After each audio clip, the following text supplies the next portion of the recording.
Hey freaks, welcome back to part 2 of FreQuenczy RedToa's review reaction live stream. Glad you could make it. We're going to wait for a few more people to start, and then we're going to get going. How you guys feeling tonight?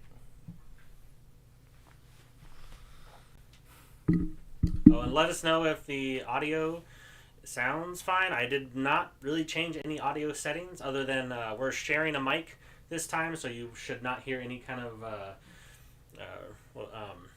reverb or echo. But since we're using one mic, let us know if one of us is too low, because I'm trying to point it in the direction of both of us, and we did some tests with it, but it should be working. Yeah, I had actually just forgotten my headset on my way over here, but it's probably better anyway, because I'm not going to sound all echoey anymore. But these headphones the quality isn't the best, so, but it doesn't matter for you guys. Okay.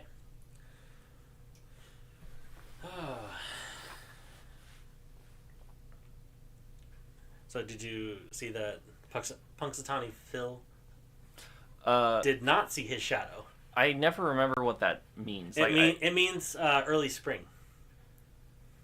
Does not see his shadow. I don't know why, but seeing that's like, well, him not seeing his shadow means like it's probably cloudy. So, like that wouldn't cloudy mean it's like, you know, bad weather? I don't know. I don't know how that works. So we got people in the chat. We got TJ Ball for Me, Williams Physical Media, Vids Gaming Videos, Joseph Molnard, and Slim Nave. Welcome to the stream. We got a few in here. I'm going to actually mute my phone real quick. Slim Nave, you're shoveling snow? Man, I don't remember the last time I did that, because I've been living kind of in the south for a while now, but where we used to live, that was way up in the north, and it snowed like constantly. Yep. So, TJ, you can share the stream to Discord. That's fine with me. We're gonna get going. We have over 10 people in the stream right now, and we left off with Sonic and the Black Knight. So that is the first one we're gonna start with, and we'll just go from there. So here we go. It's time for the Sonic and the Black Knight review for the Wii. This game was requested by Mega James 12. Thank you! Sonic and the Black Knight is the sequel to Sonic and the Secret Rings, although neither of the stories relate to one another. If you've seen my Sonic and the Secret Rings review, you will know that I very much dislike that game, mainly because of the mechanics and the controls. Plus, the script and voice acting sucked. So, Sonic and the Black Knight is the sequel. Did it suck as well? Let's find out! The game starts out with a gorgeous CGI clip. Merlina, the girl you're focusing in on, is being chased by the Black Knight. She somehow summons Sonic to the rescue. Look! Chili dogs! I haven't seen Sonic Team show Sonic eating chili dogs since Adventures of Sonic the Hedgehog. But anyway, Sonic decides to help and defeats the Black Knight's minions. Just as he's about to go after the Black Knight himself, Merlina pulls him back and they disappear. The game goes into storybook form now, like it is in Secret Rings. Only this time, the pictures take up the whole screen, and they're a little bit more animated, which I liked. Merlina tells Sonic that the Black Knight is actually King Arthur, and that he is immortal as long as he carries the scabbard of Excalibur. So now the game begins. You start out with the tutorial and, what? Look at this! You control Sonic with the analog stick and the nunchuck! Oh, happy day. No, this makes the game so much better. See, I was not looking forward to playing this game because I knew it was the sequel to Secret Rings, which I disliked. But making it so you control Sonic with the analog stick was such a smart move. So what did you yeah. See, I have an idea of how to control Sonic in the new Black Knight game. Instead of using just the Wiimote Man, my alone, lisp is how about using the joystick on terrible. the nunchuck to move Sonic, and use the Wiimote to slash your sword? Trying So let me get this straight. You're saying to control Sonic, you use the joystick and the nunchuck, and to attack, you use a sword slashing motion with the Wiimote. Is that right? Yes, that's exactly what I'm suggesting. You may have something there. Thank Oh my you, God. Sonic Team. That was at our dad's And they even school fixed the again. jumping Yeah. mechanics as well. See, in Secret Rings, to pull off a small jump, you had to quickly hit the 2 button, but to perform a higher jump, you had to hold down the 2 button, which would make Sonic skid and throw you off. Well, it did for me. But with Black Knight, all you have to do is hold down the A button, and for however long you hold it down, Sonic Yeah, will jump higher that's what I was without saying skidding. before. He will jump immediately, like he's supposed to. Now, Sonic has a sword, which he uses to attack with. This was a huge controversy over the internet. People didn't like the idea of Sonic using a sword. I myself thought it was a stupid idea. But you know what? It works. To swing your sword, swing your Wiimote, just like in Star Wars The Force Unleashed. Now, the only problem I have with this is that this is the only way to attack. And with that said, you will be swinging your Wiimote a lot. I thought The Force Unleashed had you swinging your Wiimote constantly, but it's like double overtime with Black Knight. With later levels, you might just want to get to the end ASAP, and avoid attacking enemies as much as possible. Like Secret Rings, the game plays on That rails, looks and this really was good. another fact of why I was hesitant in playing this game. But since the controls are almost perfect, I really didn't care that it's on rails. Usually, I like the freedom of virtually going anywhere, but I didn't mind it for the most part. As you go through the story, you will meet, yet again, the bodies and voices of familiar characters. But this time around, I have to say that the script and voice acting were pretty decent. It wasn't really over the top, trying too hard acting skills. I guess the voice actors had a little pep talk from the producers. Another smart move. Except, I think they forgot to mention it to Jason Griffith. He does an okay job, but I think he's still too off the wall with Sonic. I get it. She's only gonna tell the secret to a true knight. Are you up to the task? This will not be easy. Sounds like I'm the world's fastest hedgehog. Check it out. You'll be calling me sir before you know it. Do I really have to say it? It sounded like, the graphics are amazing. Sega, whatever you're doing His current and however voice you actor? create the No, the visuals, sword. please Oh. don't Sounded change it. like, You always do the right thing when it comes to graphics. After you complete each level, you will get That one graded guy, I'm from thinking 1 to I can't 5 remember stars his on how well you completed the level. The better you do, the more stars you get. And with stars come followers. Followers are used as experience. The more followers you Batman have, the Begins more skills you villain. gain. The skills are not purchased though, Oh, as they are in Liam Secret Neeson. Rings, but are Liam obtained Neeson, by yeah. how many followers you have. Also, after each level, you can gain items. Yeah, it Some of kinda the did. items can be helpful to you, while others are only there as collectibles. Believe me, there are a lot of items you can collect. The multiplayer mode has been changed up from Secret Rings. Instead of boring, frustrating mini-games, it's now a battle system. You and up to 3 other players can duke it out to see who is the best. This style of multiplayer is better than the mini-games, but it can also be boring because of the lack of speed. All of the levels are pretty much the same with a different color of paint, and the camera angle was a bit frustrating. There is an online mode where you can compete in time trials to see who can complete a certain level the fastest. You can also trade items with registered friends as well. Along with the items, there are also unlockable movie clips, music tracks, sound clips, and more. Sonic and the Black Knight is a huge, surprisingly good game. It's so much better than its prequel, Sonic and the A Secret huge, Rings. Along with its surprisingly dazzling good game? graphics, it has a good script, good Still voice getting acting, used to it. very good sense of speed, and it has great controls, which made the game very fun to play. But the downsides that I found were, the fighting controls were too repetitious, to the point where it began to hurt a bit to swing the Wiimote. The multiplayer mode was a bit shallow, some of the levels were way too short, the game itself was fairly short, and whatever happened to Dr. Robotnik? He's not in this game. That's very weird. But overall, this game was such a nice surprise. That's This not game a- gets a 3.5 out of 5 That's with the not a title legitimate of downside. good. Too easy. Piece of cake. Oh, Robotnik not being in the game. Yeah, I mean that's dumb. So That was like a downside that you had. That actually affected no, the score. it did not affect the score. It was just a thing I noticed. Oh, okay. And honestly, that was kind of a spoiler. I shouldn't have said that. Oh yeah. Scroll up a bit. Mega James 12. He was one of my first reoccurring subscribers, or I don't know. I interacted with him a lot when he was still Yeah. Mega James 12, and now he has another channel, which I think he has over 1 million subscribers now. Yeah, he does his own animations. he was like huge at one point. He did like I think they were like My Little Pony animations. He was like a brony, and he was huge. People loved it. I never watched it because I didn't like My Little Pony, but yeah. And then I recently saw a video that like it was about his like career, and I forgot what happened, but he got into like a lot of drama or something. It was really weird. Like he got in trouble with people. Oh. Or he did something weird. That's too bad. Yeah. Let's see. Old YouTube lit. Where did we film this live scene? We said it was in our dad's school. Yeah, it was just a multi-purpose room. Yep. Our dad was the principal, so it wasn't difficult accessing the school. Yeah. Scroll down a bit. What's up, Walk Up? Hello, Walk Up. You may have something there. I remember the live scene. I'm not like pointing the finger or anything, but I remember you had a difficult time remembering the script. Yeah, I did. And so actually I think it was like a big whiteboard, and I wrote it. Oh, I remember that, yeah. If you look closely at Red's eyes, when he's saying you can see his eyes read the script. Yeah.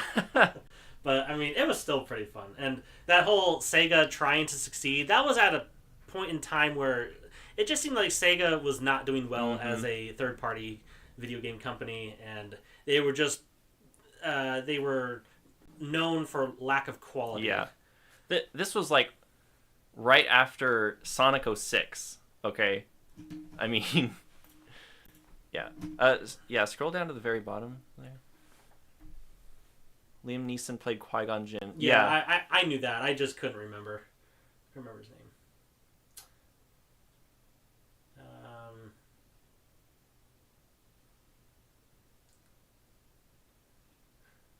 What are my thoughts on Sonic 3 casting announcements? Honestly, I don't know any of them, except I did hear that Jim Carrey's coming back to be Robotnik, which I was really bummed to hear he was retiring from films, but at the same time, in the back of my head, I was like, is he really serious? I can't tell. And if he was going to do one more movie, I was really hoping it would be Sonic 3. Actually, I have heard that I think he's at least interested in doing an Ace Ventura 3. Oh, really? Yeah. Oh, that'd be great. I hope that would be good. I really love those movies. I have not played Sonic 06. I've seen like a lot of videos about it. I've seen like a long form review of it. I've seen the Game Grumps play it.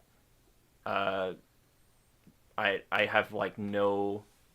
Well, I have no plans to ever play it, but there is like this one team that's like trying to remake the game or like remaster it. Just it's not an official release. It's just like a fan made update to it, and that looks really good. So maybe when they make that, I might play it.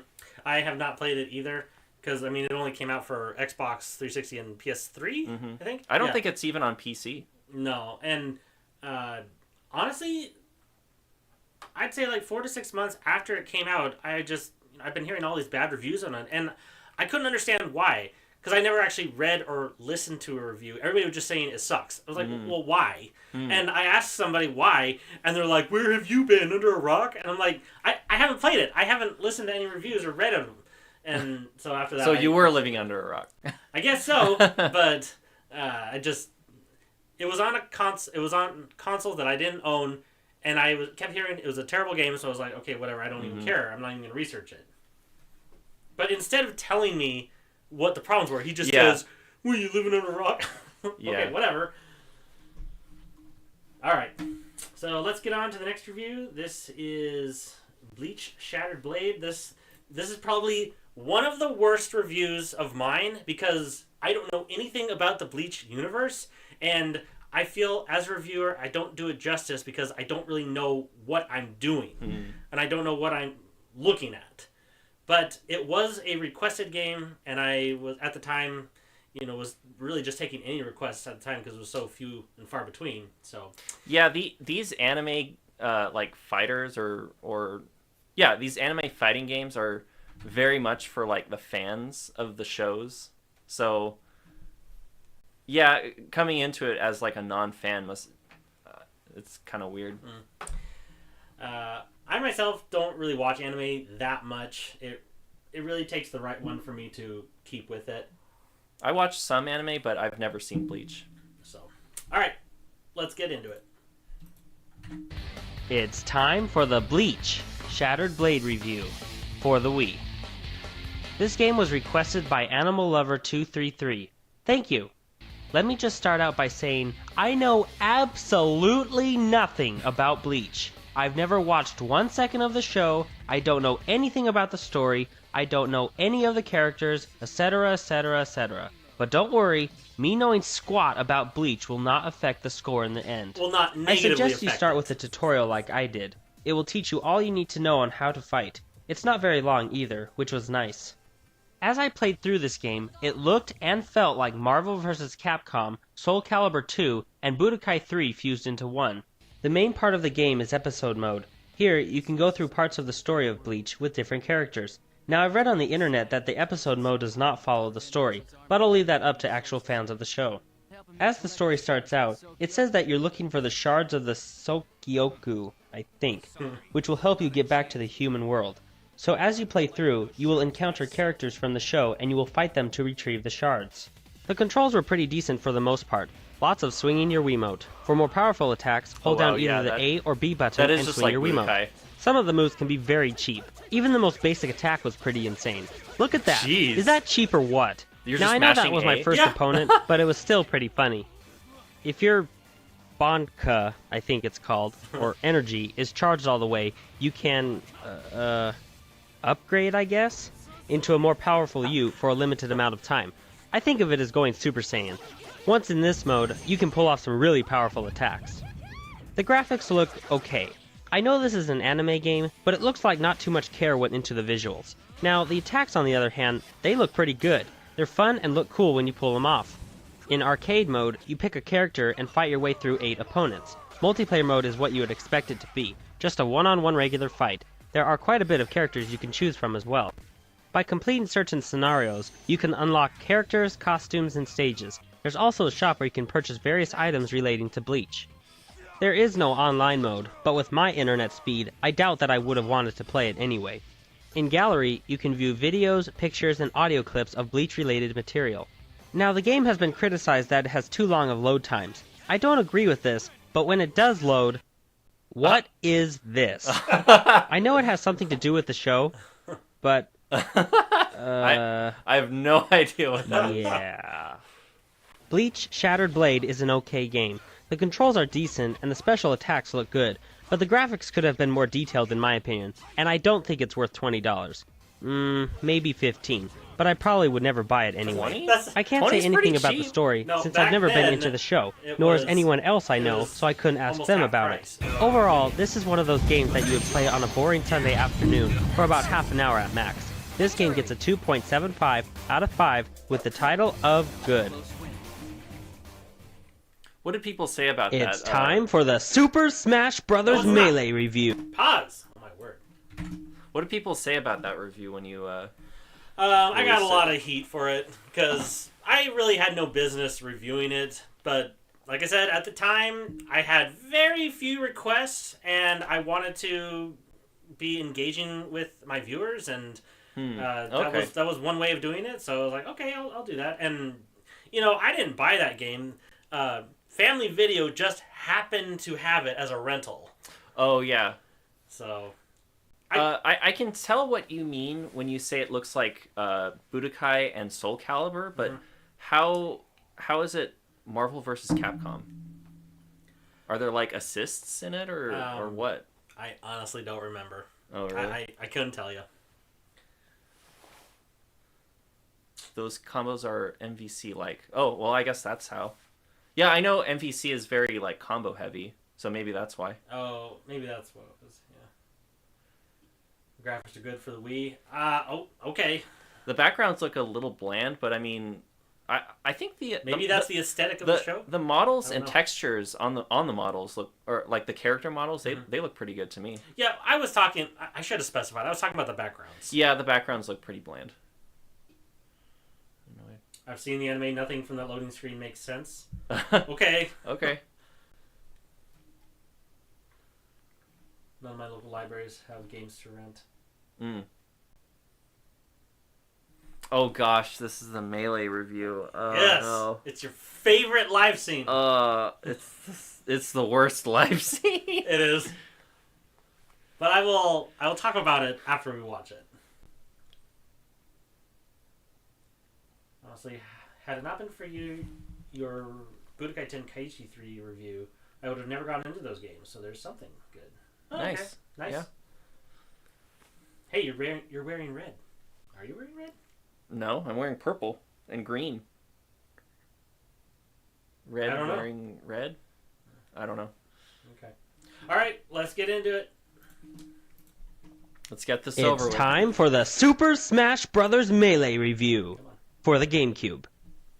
Oh, how I love this game. Wait a minute, I still do. It's my favorite GameCube title. I played this game constantly before Brawl came out. It was, and still had is, two so awesome.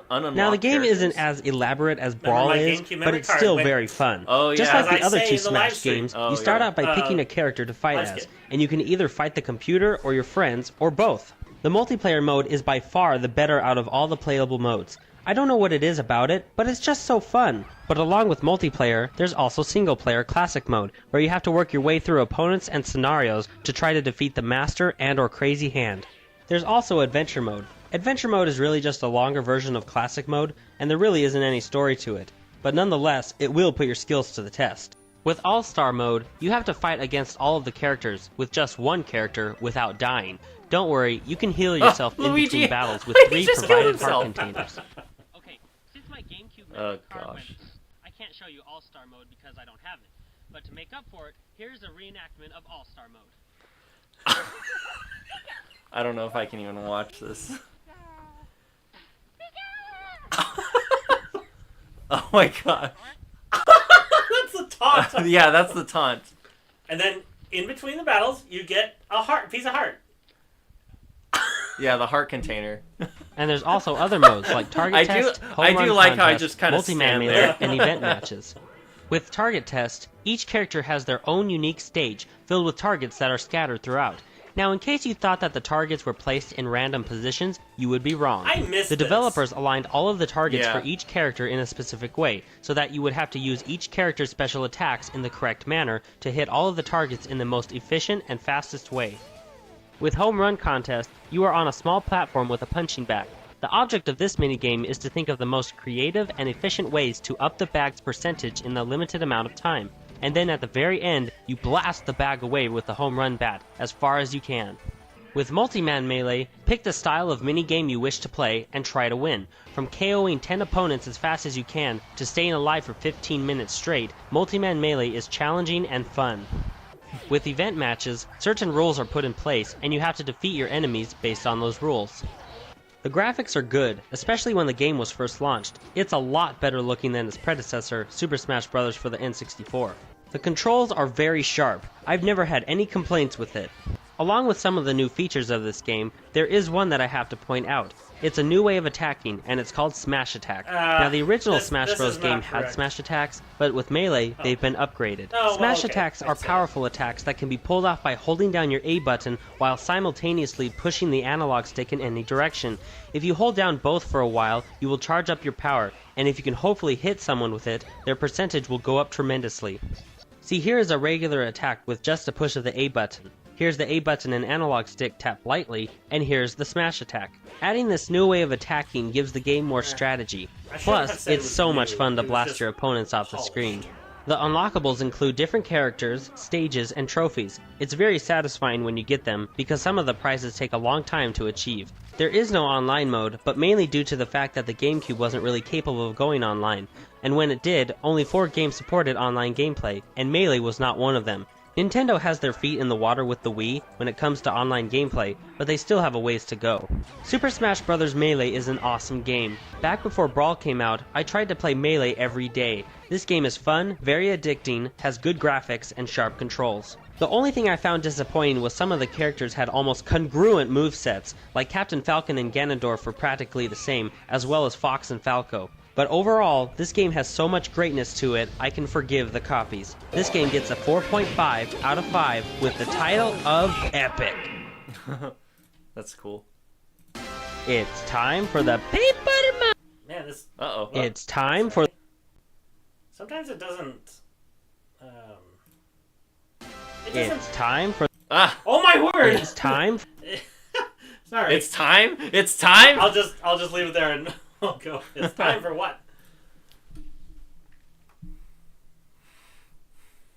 Yeah. So okay. So the whole idea behind the live skit was, and I say it in there, my memory card died before I wanted to start recording footage for it, and it would take so long to unlock All-Star mode in that, and I was like, I don't have time for this. Let's just do a stupid reenactment of it, and that was the whole gimmick. Yeah, the joke is that it looks stupid, really, right? Yes, Yeah. it looks stupid because I mean, what am I supposed to do? Yeah. I have to talk. I wanted to talk about it, but I couldn't. I could not wait for me to unlock it. It would take too long, so I had to show something. Anyway.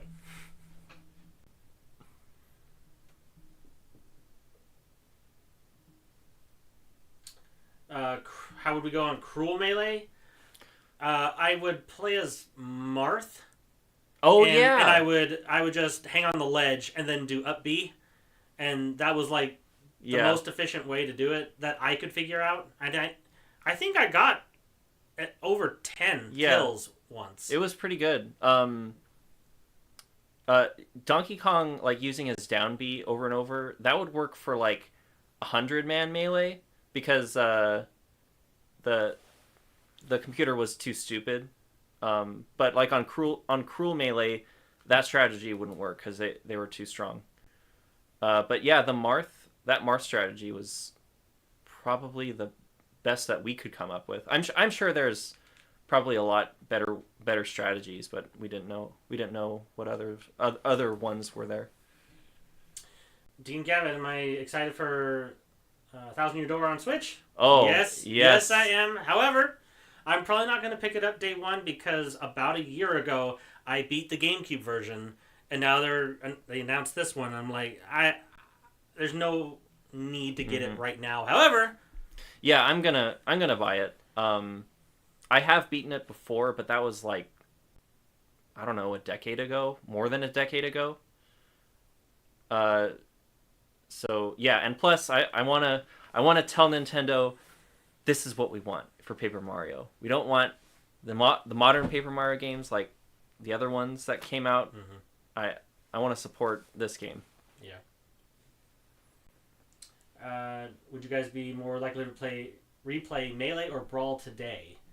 Probably Brawl. Maybe Brawl. I haven't played the Subspace Emissary in years, so I might do that. That was really fun.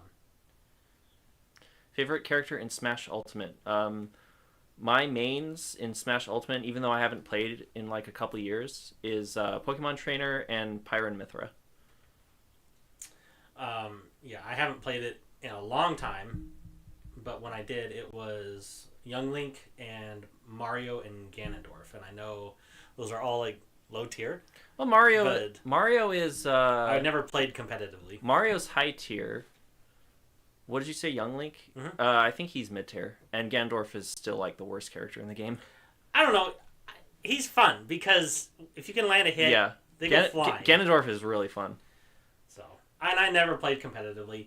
Now he has played multiple tournaments in Smash 4 and Ultimate. Yeah, just like small local tournaments. And he's won like every single one. No, I've not. I've not won every single one. I've won a few, but and they were just like small locals, like 10 people. But yeah, it was fun. Okay. Am I gonna review Thousand Door on Switch? Probably eventually, because we're about to watch the GameCube version review, and I already know that there's different things I would want to say in the remake. So, Viddy's won a Smash N64 tourney once, and nice. won a cap. Nice, cool. He won a what? A cap. Oh, cool. Okay, here we go. The next one. It's time for the Paper Mario! The 1,000-Year Door review for the GameCube. This is my first GameCube requested game, Why did you requested do by the Mario voice AnimalLover233. every Thank time? you. It was fun.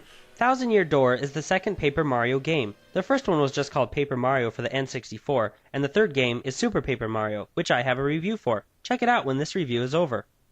The story starts out with a book telling you about a town's history, on how a cataclysm swallowed it into the earth, and how it was never seen or heard from again. The camera then sets on Peach, who is by herself looking around a little town. She is called by a hooded seller to come look at his fine wares. Peach picks out a pretty box, and the seller says that it is said to contain a map that shows the whereabouts of a legendary treasure, but he doesn't know for sure. He or she tells Peach that only ones with a pure heart can open the box, so he or she tells Peach that if she can open it, she can keep whatever is inside. So, being the naive princess that she is, she agrees and opens the box. As she opens it, a bright light comes out and the screen fades away. So after you pick a name for your profile, the camera lays upon the Mario Bros. Household. A delivery paratrooper comes by and drops a letter off to Mario. Luigi and his nosy self opens the letter and reads it to Mario. It's from Peach, who tells Mario that she has found a map that leads to a treasure and that he is supposed to come help her look for it. So of course, he goes. Once you arrive at your destination, you meet up with a Goomba named Goombella, who wants to help you on your journey. Mario agrees and lets her tag along. You then meet up with an old Professor Goomba, who tells you that your map leads to the 1,000-Year Door, and that the only way to open it is with the power of the 7 crystal stars. So now your journey begins. 1,000-Year Door is a 3D game, but with 2D characteristics and principles. You, the characters, and all the objects in the world are 2D, but are placed with a 3D effect. It may sound confusing, but when you start playing, you'll think nothing of it. The graphics are great. This isn't one of those games where it has to be realistic. Cartoon style works just fine. Everything is vibrant and colorful. Paper Mario is a turn-based RPG. Every time you engage in battle, the screen will turn into a stage where an audience is watching you and you have to take turns with your opponents attacking and so forth. I like both turn-based and real-time RPGs, but when it comes to Paper Mario, I definitely prefer the turn-based style. Each time you win a battle, you will gain experience points. When you reach 100 points, you will gain a level, which will increase either health, flower points, which are attack points, or badge points. You can only choose one, so pick wisely. I'm sure you know what health and attack points are, but what are badge points? Music. Well, throughout the game, you can obtain items called badges. Badges have special characteristics to them, which when applied to Mario, can give Mario special abilities. The better the characteristic, the higher the price is to wear them. So the more badge points you have, the more badges you can wear. Hooray for logic! The controls are simple, but well done nonetheless. Move with the analog stick and attack with either the A or B button. The battle controls can become a bit trickier, but nothing out of the reach. As you go through the game, other characters will join your party. Every partner has their own unique attacks and abilities, which will help you not only in battle, but also with puzzles as well. Also, as you go through the game, Mario will gain unique special abilities that will help him find new paths, solve puzzles, and gain hidden items. Throughout the game, there are shine sprites which you can collect. If you can gather enough, they will help gain new attacks for your partners, which can be very helpful in the later levels. They aren't a necessity, but they're upgrades, so why wouldn't you use them? Now I can't show it because I've already beat the game, and it would take me too long to get to the point on a different profile, but 1,000-Year Door has some good humor in it, especially when the characters break the fourth wall. I wish I could show it, but if you want a taste of it, check out my Super Paper Mario review. I do show some breaking the fourth wall humor in that video.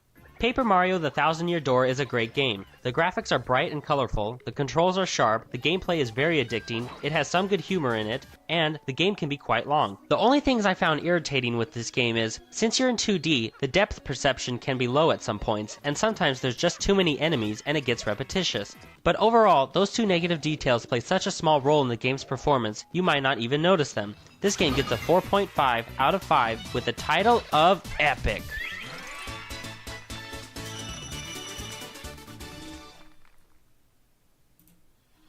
It's time. Oh yeah, this game.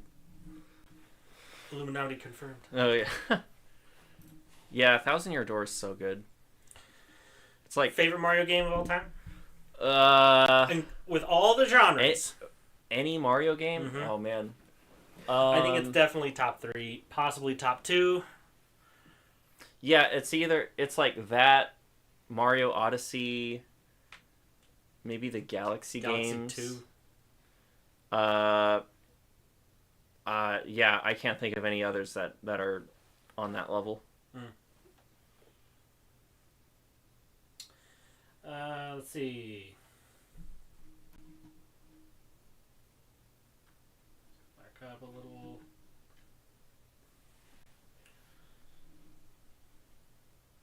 if you received this question, but would you make a re-review on the games you already reviewed? Before I started this series, no. However, I'm considering it because there are things that I just totally missed on, either in what I said or something I completely said about the game that wasn't correct, or I don't know. Bleach would probably be one of them if I had enough interest to start watching the show, which I don't, so I'll probably not do that one. But possibly Skyward Sword. Oh, yeah? Mm-hmm. I think I gave that game too high of a score. Yeah, I remember when that game came out, it was like everyone was saying it's the greatest game ever, and then like a couple years after, everyone just like started pooping on the game. Like everyone was saying this game is actually just terrible.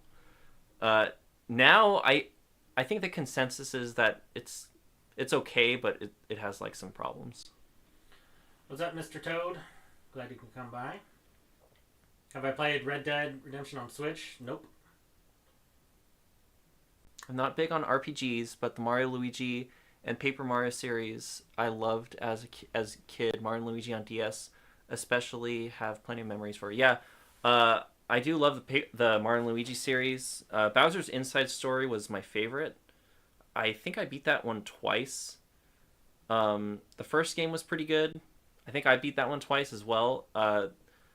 Partners in Time was kind of meh though. And then Dream Team I never finished, and then I never played the others. TJ, the first hooray for whatever? No, actually, that's not. There's been at least one, if not two, before that. Yeah.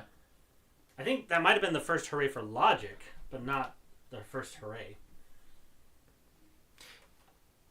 Yeah, well, I want to talk more about Skyward Sword, but maybe we should do that when we get to your review. Yeah, I think we will. All right. Let's get to Conduit. Here we go. Time for the Conduit review for the Wii. Well, it's about freaking time, Family Video. I've waited 25 days to play this game. You said you would have it in stock 3 days after its release. Then you said a week after that, and then another week after that. Until finally, after 25 long days, it arrived, and now I'm reviewing it. This is why they went For bankrupt. those of you who are wondering, I don't long. buy games unless I am 99.99% sure they are going to be worth it. And I was not 99.99% sure on the Conduit. Can you pause? So please don't write me crap telling me, well, why didn't you just buy... Do you think people like thought you were serious when you were like ranting about Family Video? Because like obviously you were just kind of joking, right? No, not really. Well, listen. It's because well, you're joking that like, oh yeah, they're the higher ups at Family Video are watching your review. No. The actual script, I was pretty mad because they kept telling me, "Oh, next week, and it never did. But yeah, that was a joke. You who are wondering, I don't buy games unless I am 99.99% sure they are going to be worth it. And I was not 99.99% sure on the Conduit. So please don't write me crap telling me, well, why didn't you just buy it? Thank you. This game is amazing. The story starts out with you waking up from being knocked out in a subway tunnel. A guy comes on your radio telling you to check your suit's systems to make sure everything is in working order. This is pretty much the tutorial of the game. After you get to the end of where you're going, you see a huge conduit. Yes, conduit, not conduit, plastered on the wall. Why did After you you say kill it off like all that? the defending aliens in the area, the game goes to a cutscene and you step through the conduit. After that, the game sets back 5 days in the past to where you start your real beginning.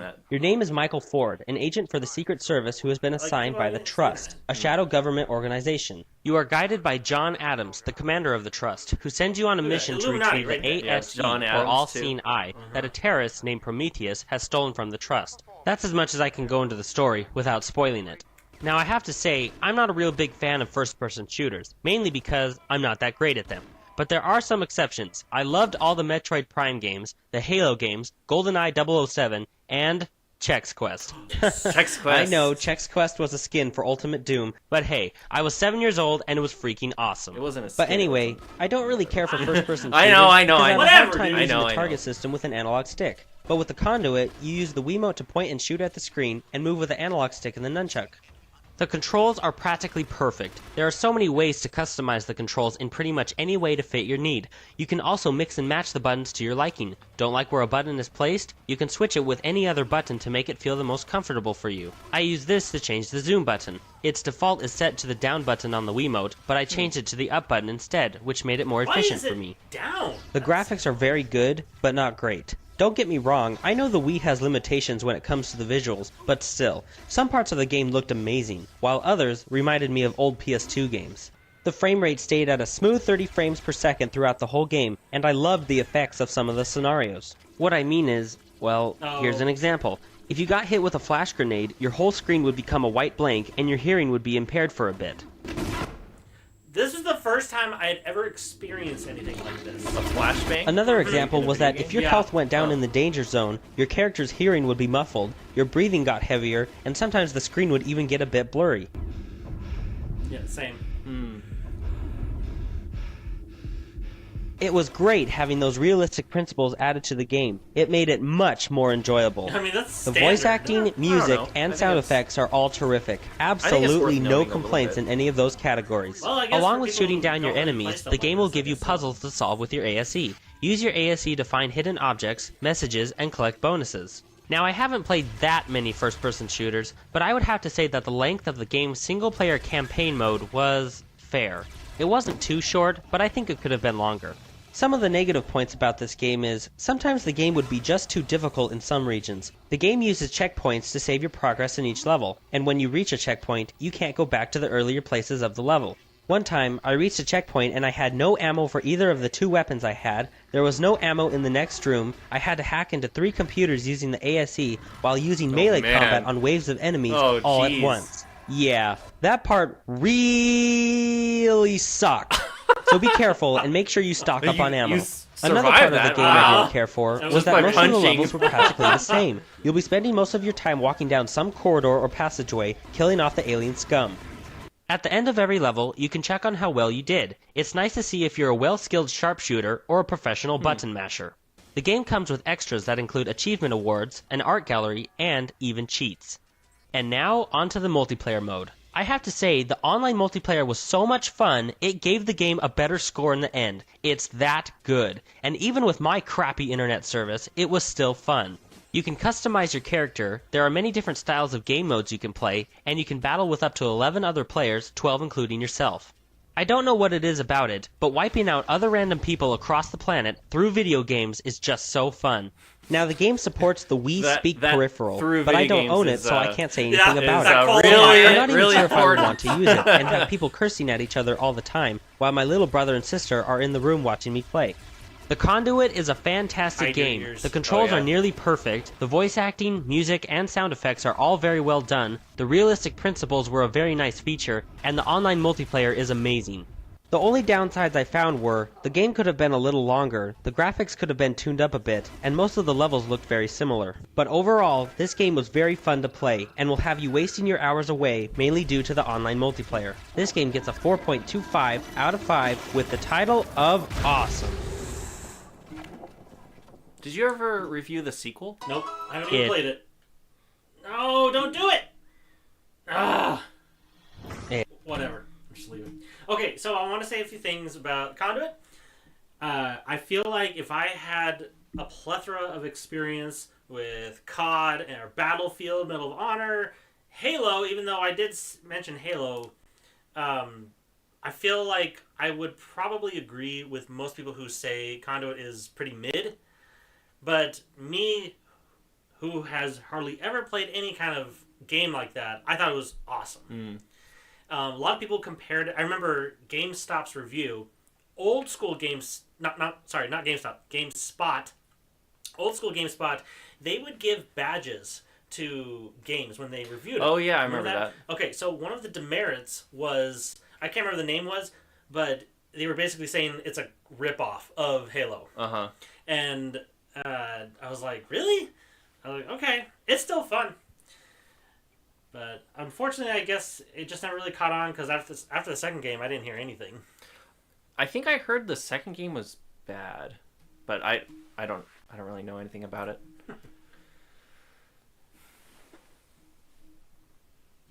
Yeah, I kind of forgot that you gave this such a positive review.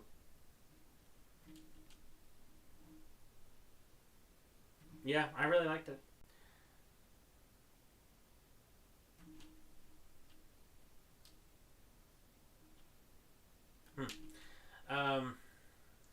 Man, I'm looking at the live stream through my studio, and we're like 4 minutes behind. That's crazy.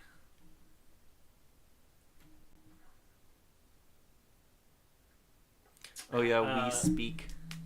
The internet now is great. I got gig internet, so it's nothing compared to what we used to have. Ours was technically, it's called wireless, and it was either that or satellite interview. And that would have been super expensive. It was expensive and it was unreliable, especially when we had storms. Oh. If it was storming outside, you couldn't use it. We didn't even have the option for dial-up.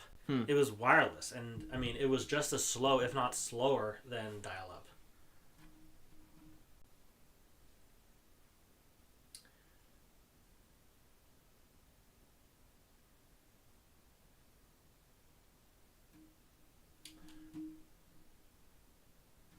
So, all right, let's get on to the next one. Here we go. Wii Sports. It's time for the Wii Sports Review for the I Wii. forgot. Does this one have a Yes, live I scene? know this is the game that comes bundled when you buy a new Wii, but like Link's crossbow training, I believe I it don't think deserves so. a review as well. Wii Sports is pretty much just a tech demo for the Wii, meaning that it's just a basic game that shows off the Wii's capabilities and potential. On the main screen, you get to choose from 5 different sports. There's tennis, This game is baseball, really bowling, nostalgic golf, for and me. boxing. Let's start with tennis. It's pretty basic, just like all the other games, but it's still fun. First, choose how many players will play, choose your side, and start. To hit the ball, swing your Wiimote in the correct position. There really isn't too much to tell, other than the scoring system is just like real tennis.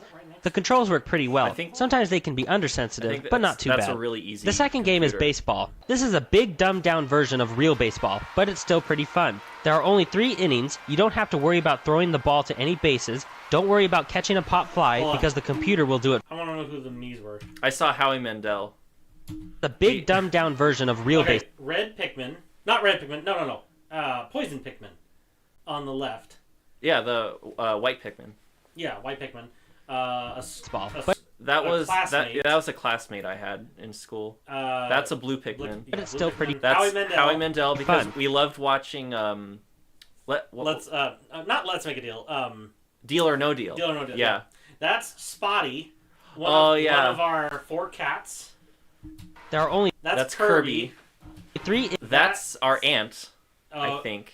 yes, that's Yeah. our dad's older sister. Yeah. innings.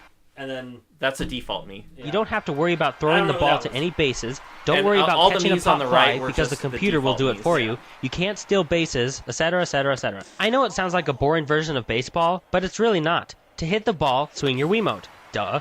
To throw a pitch, swing your Wiimote. I know, so hard. You can switch up the types of pitches by pressing A, B, or both, or none. The third game is bowling. To bowl your ball, hold the Wiimote in the correct This is my bowling favorite starting one. position. Yeah, Hold bowling's down so the B much fun. button, swing your arm back, then bring it forward and release the B button. The scoring system is just the same as a real bowling game too. You can even give your ball a spin by twisting your wrist right as you release your ball. For me, this is the best game out of the 5. The fourth game is golf. There are 3 different difficulty courses you can Audio choose from, quality, plus yeah. a 4th selection where it combines beginner, intermediate, and expert courses into a still- 9-hole game. To swing your still club, using the yep, you crappy guessed it, little, swing your Wiimote. Don't swing it lav too mic. hard though, or your ball might get sliced into the rough. Putting can be a bit tricky too, because the green is not usually flat, and you'll have to read the green to sink the ball in. The 5th game is boxing, and it's my least favorite out of the 5. With this game, you have to have a nunchuck to represent your other hand. To hit your opponent, thrust forward on either the I Wiimote really or love the nunchuck. slow-mo. To dodge, move to the left or it right feels with really both cool. the Wiimote and nunchuck. This is my least favorite game because the controls are usually unresponsive. Plus, I didn't find it to be that fun either.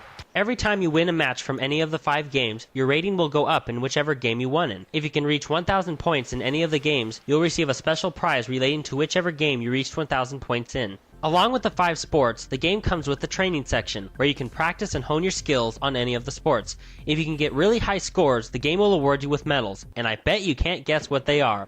Yes, bronze, silver, gold, and platinum. The game also comes with a fitness program. Sound familiar? The game will give you 3 random practice games chosen from the training section. Once you complete all 3, the game will give you your Wii Fitness age. And like Wii Fit, I don't trust the results one bit, because sometimes the Wiimote will be unresponsive in some of the exercises. Wii Sports is a good game. For a tech demo, it does a pretty good job of showing off the Wii's capabilities. Yeah. For the most part, the controls for all of them were just right. This is a good game to play when you have friends over, for about 20 minutes. Then you'll want to switch over to Brawl. This game gets a 3.25 out of 5 with the title of Good. This took me a long time to get.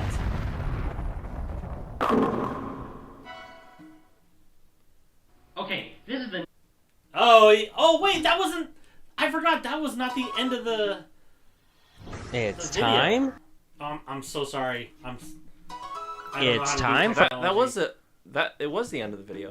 Oh yeah, it's starting the next one on the ending of the Spider-Man one.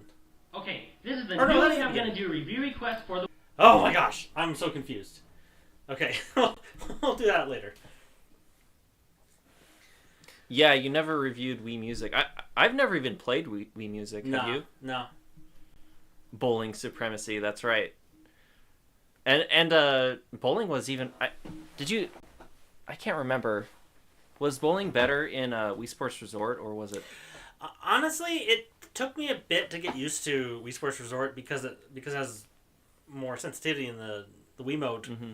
So I already had locked in on what it felt like to throw the ball in Wii Sports. If you do the same thing in Wii Sports Resort, you're gonna get gutter balls. So you have to readjust, but it's still good. Yeah, it's still good. Mr. Toad, I would agree with that placement of the sports, but I would switch tennis and golf. Yes. Yeah. Honestly, I didn't really care for tennis that much. Although in real life, tennis is actually pretty fun.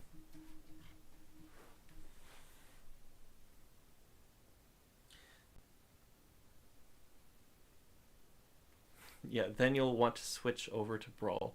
If that isn't 2009, I don't know what is. Yep.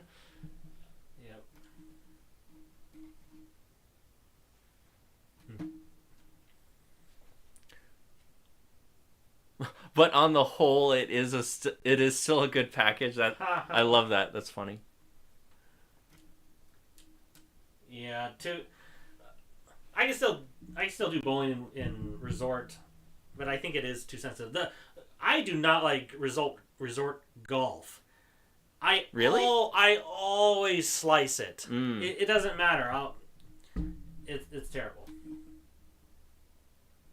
Can you hover your mouse over the live stream? Yeah, that's why. See see how this is not all the way to the. Oh. Yeah. I don't know why. Okay. I guess when you switch over to a new tab, it like slows down or something. Oh. Or it pauses. If something's not right with the video or the audio, let us know. Because Yeah, I think that's just for us. But... Okay. That should work. Okay. Alright, so here we go. This is the introduction to the magical chicken who is still hibernating. Okay, this is the new way I'm gonna do review requests for the Wii. Here we go. Behold, the magical chicken! This magical chicken will determine which review request for the Wii I will do next. And in my hands, I have all the requests right now for the Wii. Oh, man, except for that's Counter so Force little. by Yeah, that's only like 1000 half a and dozen. Factory Frontier by Christie78967. I can't do those because my video store doesn't have them. Now, if my pawn shops, if they have them, I'll see what I can do. But until then, please make a new request. Before I knew what eBay was, I guess, or Yeah. Amazon. Here we go. We take the magical chicken, and we go.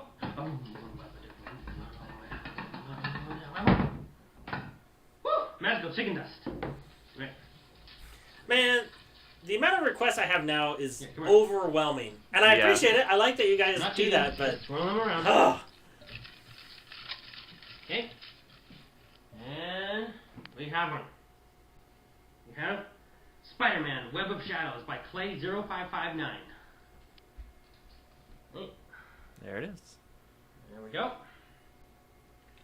Put this one aside. you better feel honored to be the first magical Yeah. chicken choice. Up. Sam aside. Okay.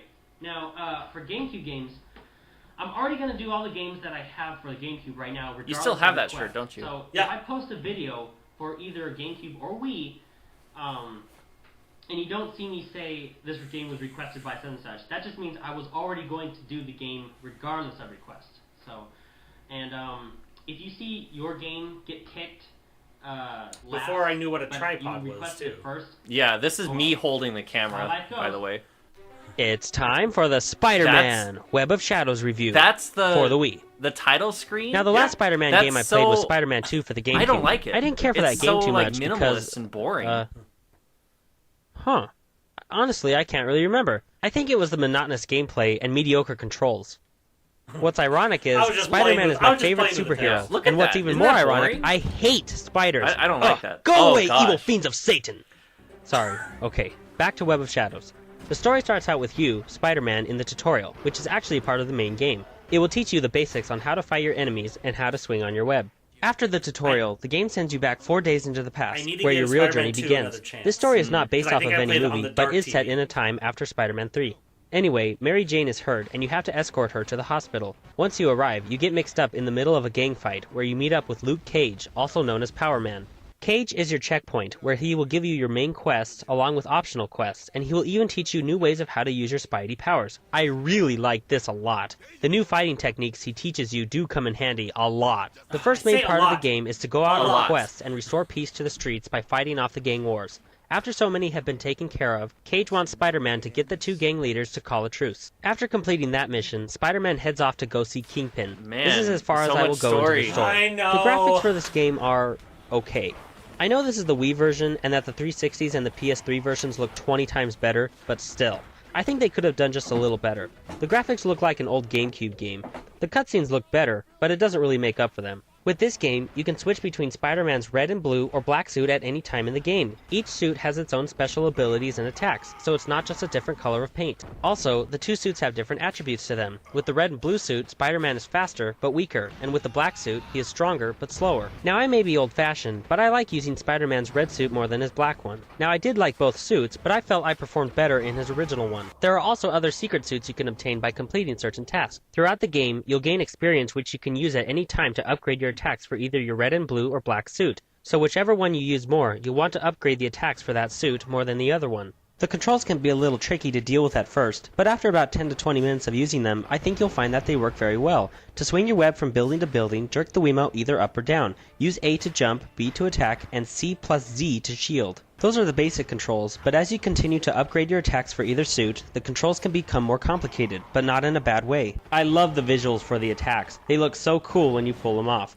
The frame rate stays is with you, pretty so cool. there's no slowdown when performing these awesome attacks. Now the camera was good, but it could get frustrating at times. I wish that the developers had made it so that most of the time the camera follows where Spider-Man is looking. Instead, you have to manually correct the angle yourself, using the directional pad on the Wiimote. The camera could also get frustrating when you're climbing up a wall. Sometimes it would move around in different angles very fast, to the point where I got a little nauseous. Back to the side quests. There are a lot of them. When I first started playing the main part of the game, after about an hour of playing, I like realized the I was guy's just completing the arms side quest. flailing. It was a It's bittersweet funny. moment because I enjoyed obtaining all that experience, but I really wanted to complete the main game. As you play your way through the game, you will meet familiar characters relating not only to the Spider-Man world, but the Marvel Universe as well, such characters as Wolverine from X-Men. At some points, the game will go into an automatic fight mode, just like it did in Star Wars The Force Automatic Unleashed, fight mode. where your Yeah, character there you will go. attack your enemy as long as you perform the correct motions with the Wiimote. But in this game, it was harder to pull them off, because sometimes you couldn't tell what the game wanted you to do. Probably one of the most noticeable features in this game is that you could choose to play as good or evil. At some points in the story, the game will let you Ooh, you pick which chose side the you want to bad end the version. mission in. The This bad gives the game a choice. lot of baddie. replayability, because there are multiple endings to each mission. Sound a lot like Fable, doesn't it? There are many spider-shaped medallions just littered throughout the game. They're everywhere! Once you collect enough, Spider-Man will level up in more health, a bigger special meter bar, and be able to swing faster on his web. Along with mediocre graphics and a somewhat frustrating camera, another downside I found was that the game would get very repetitious, to the point where it got boring. But I'm happy to say that the majority of the game was not like this. Spider-Man Web of Shadows is a very good game. The controls are well balanced, it is extremely fun to swing from building to building, the attacks are very fun to pull off, and they look really Wow. cool. The only downsides that I found were that the graphics looked outdated, the camera was a bit difficult to deal with, and the gameplay can become very monotonous really fast. But overall, this game was very fun to play, so much that I think this will be my next Wii purchase. This game gets a 3.75 happened. out of 5 with the title of Awesome. Oh. Okay, Okay. this is the new way of... You- Would I keep It's- pressing pause. Stop it. the spacebar pauses, Okay, doesn't it? This is the new... Not always. When I switch back, it doesn't. So I'm just gonna do that. So Okay. the next review is the introduction to the first intro that I had, and I know it is super loud, so I will decrease the volume during the. Actually, I'm only gonna watch the intro once, and then from there on, we're just gonna skip the intro. There's no point. But anyway, yeah, I never bought Web of Shadows. I have not played the new Spider-Man games either. And yes, I will reiterate, I want to give Spider-Man 2 another chance, because I think at the time I just played it on TV that was just so dark that did not have any color or brightness settings. So I definitely need to try it did. again. That small TV? Then I didn't know about it. Yeah, we didn't know about it until like years later. But I do need to try it again, because I hear it is one of the best in the series. Viddies, I played Fable. Yes, Fable is. I don't know if it's one of my favorite RPGs, but it's a really, really good RPG. At least I liked it a lot. And I always wanted to play Fable 2, but it was only for the PC and Xbox 360. And then Fable 3 came out on 360, right?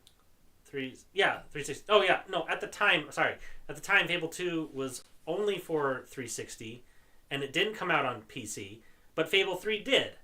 And I didn't know why, and I never had a 360. I still haven't bought one. I still haven't played it, so I want to do that. What made you want to start using music intros? I think I just saw other people use intros for themselves, and I was like, oh, I want to do something, and I don't remember exactly my thought process of creating what I did, but at the time, I really liked EDM, and I still do, and I thought it'd be just fun to do kind of a little collage thing, because I had a handful of reviews built up, and I was just like, let's do this. So, To quote Grandpa Simpson from The Simpsons, it was the style at the time. that's right. So, let me adjust the audio in OBS just a little bit, because it is quite loud. But we're gonna try it. So here we go. Oh, de Blob. Man, that's really loud.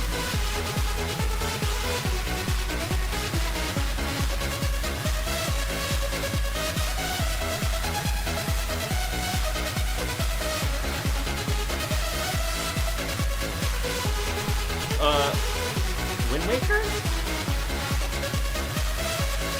Did we miss a review? Yes. I'll explain. It's time for the Diblob review. Wait, not that Diblob.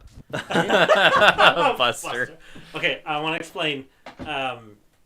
Ocarina, Majora's Mask, and Wind Waker, and Twilight Princess came out in succession. Mm-hmm. Somewhere between, a few reviews back and now. And years later, I decided to re-upload. Actually, there's your answer to your question. Have I ever considered re-reviewing? Oh. Yes, I did it with those 4, but I kept the same score. It's just I spoiled all of them. Oh.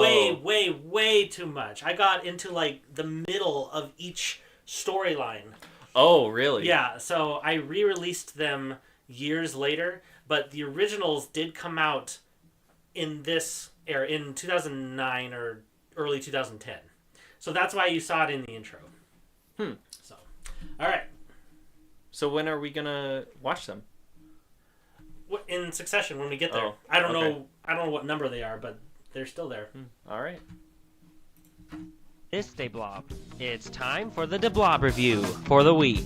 This is my 25th review. Hooray! And to celebrate, I created that little opening montage of past reviews of mine. I hope you enjoyed it. This is one of the most unique games I have ever played. Not as in a bad unique game, but as in a, wow, I never expected to have this much fun with such an unusual style for a game. The story is about the Inked Corporation, on how they have invaded Chroma City and have taken away all the color. Such Oh an no! underrated They game. have also Yeah. captured the Radians, the inhabitants of the city, and have turned them into Gradians, where all of their color has also been kiped. The last resistance against them Kiped? is the Color Underground. Stolen. It is Oh. a small group of I've never heard Radians that who are word trying to before. free all of the other Radians and bring back the color to Chroma City. Among this group is the Professor, Artie, Biff, and Zip. And helping them is you, Deblob. Deblob is more of a superhero, restoring color to the city and rescuing all of the Radiants. So that's the story, and I'm so glad that it only took a half a page to tell you about it, coming from Ocarina of Time, Majora's Mask, See. and The Wind Waker, which took around 1.5 to 2.5 pages. And it's because to I control spoiled Deblob, it. I move with shouldn't the have done analog that. stick and the nunchuck, swing your Wiimote either up or down to jump, and move the camera freely with the C button and the directional pad on the Wiimote. The point of the game is to bring back color to Chroma City, and also free the Radiants from captivity.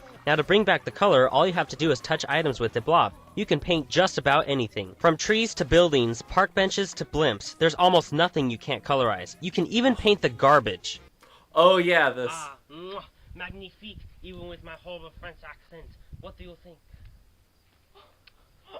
It's so beautiful. It's gorgeous. You always Now the cry. controls Yeah, I and camera know. work very well, but they aren't perfect. Sometimes you would come across a point where jumping became hard to pull off, and the camera would not be your friend. But for 98% of the game, both these elements were very easy to work with. The graphics are fantastic. The frame rate is so smooth, there's absolutely no slowdown at all, and it's very fun to look at. Since it's a game based on colors, you would expect it to be colorful, and that's exactly what you get. Every single pixel in this game is so vibrant and colorful. Deblob can become 7 different colors: red, blue, yellow, orange, green, purple, and brown. Every time you paint over anything, depending on what color you are, different styles of music will be played. Yeah, I love that aspect.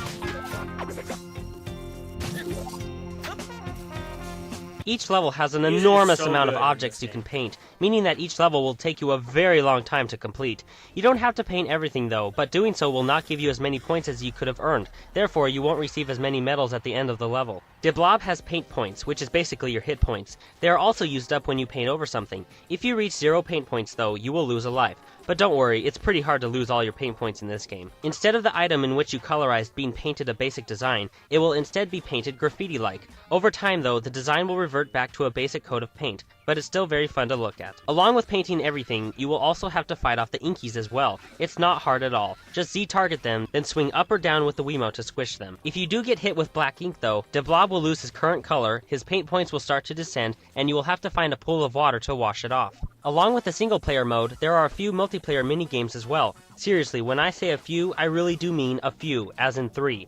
But you can play each one on 3 different levels, so in a way there are 9, but it's really just 3. There are also unlockables you can obtain by completing levels in the game that include cutscenes, movies, galleries, and awards. There's also free paint mode, where there's no time limit and no rules, so you can basically paint anything you want on any level on your watch. Deblob is a great game. Good controls, good camera, beautiful graphics, very long levels, and above all, very addicting. And the price dropped down to $20. As soon as I saw that, I had to pick it up. I had rented it before, and I did like it, but not enough to spend $50 on it. But now, it's definitely worth it. The only downsides that I found were that just every once in a while, the jumping controls could get a bit irritating, and the camera would be a little off. But overall, this game is so much fun. It's kind of rare to play a game from a third-party company and say it's great, but this is definitely one of them. Okay, If I you have totally- OCD, I'm not too sure I should recommend it to you, totally, because you might spend the first 24 redact hours of that gameplay statement. on the first I level don't know trying to what I paint was everything. everything. Trust me, I have a little bit of OCD myself, and I love to try and paint everything. Oh, what the heck. Go for it. You'll have so much fun. This game gets a 4 out of 5 with the title of Awesome.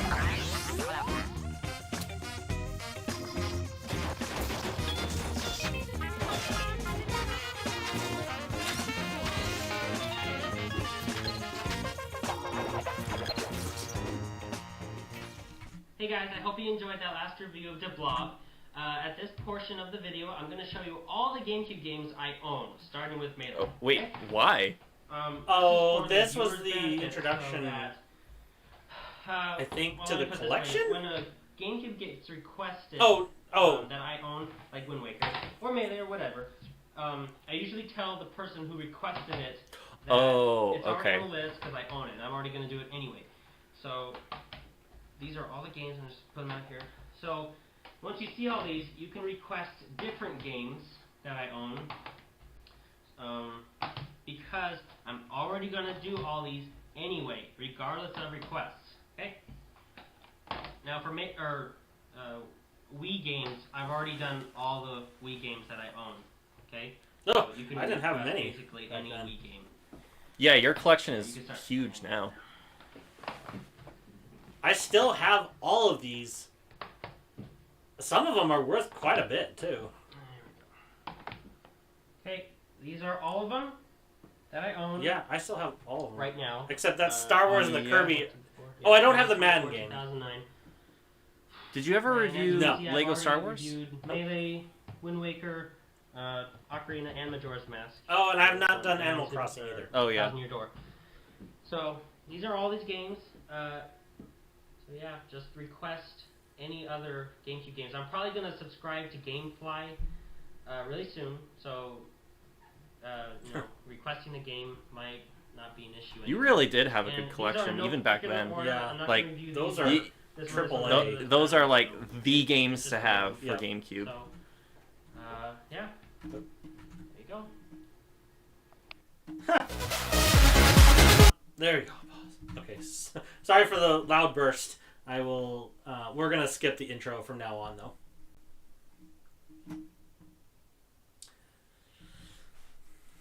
Yeah, some of those games even now are like super expensive.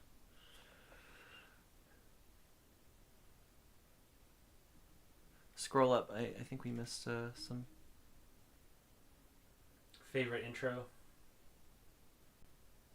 Yeah, do you have a favorite intro of the really long ones that you did? Well, the song in the first intro is my favorite. That one reason I picked it. From the I think the first one is my favorite. Although my current intro, I know it's nothing like my old ones. The current one, I changed it for a reason, and it's because I want to just get into the video immediately without people having to sit through 30 seconds of an intro or skipping it. And that was another reason. People would just skip it all the time. And I was like, okay, there's really no point. I'll just make a small little 5-second intro. But it was fun to make the EDM ones.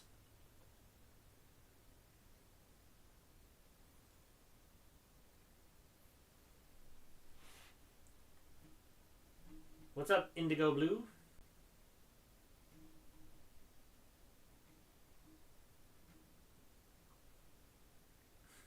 Yeah, I totally redact what I said about...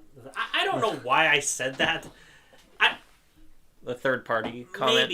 Maybe it's because at the time of my gaming career and collection, most of the games I owned were first party. Yeah, first party Nintendo. Yeah, and plus, like back then, during the Wii era, there weren't actually many good like third party games on the Wii. All like the big hitters were first party Nintendo titles. Yes.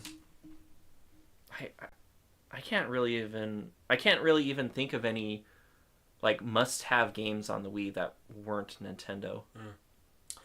Darren, it's amazing that your old intros didn't cause your videos to get copyright strikes. I don't have any copyright strikes, but the artists who own those songs YouTube's algorithm is like, hey, I know this is not yours, so we're not gonna let you monetize the video, but you can still keep it. I don't have any strikes on the channel though. Okay, let's get to the next one. Let me just skip this. Oh yeah, Little King's Story. Oh yeah, this game is cool. It's time for the Little King story review for the week. I'm very sorry this review took so long to complete and upload, but I just had a lot of events to deal with since my last review of I DeBlob. love the music I in guess this it's just game. a big It's all, slap like, on my classical forehead that music. says, "Welcome to life." So anyway, the story is about a lonely young boy named Classic. Korobo who one night Classic after chasing and some Baroque. rats through the woods comes And across a romantic. magical crown. As he puts it on, every human and animal bow to him, making him the new king of the land of Alpoco.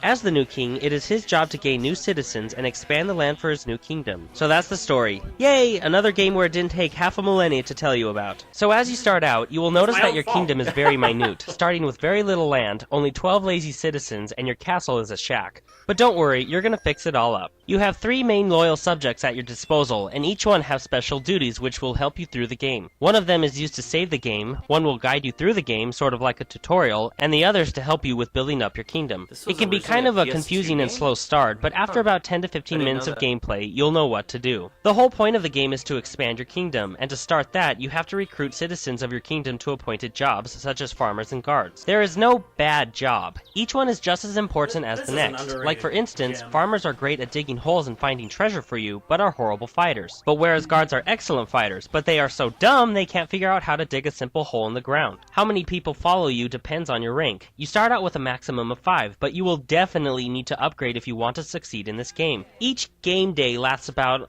maybe 7 to 10 minutes. You don't want to stay out too late because it can become very dark. After you're done with each day, you sit on your throne and calculate how much money you made by finding treasures in holes and gaining treasures from defeated enemies. The currency is called Bowl, and I'm not too sure how to read it because, look, sometimes you will have enough money to go into a 4th digit, but there's no comma in between the hundreds and That's thousands weird. place, so...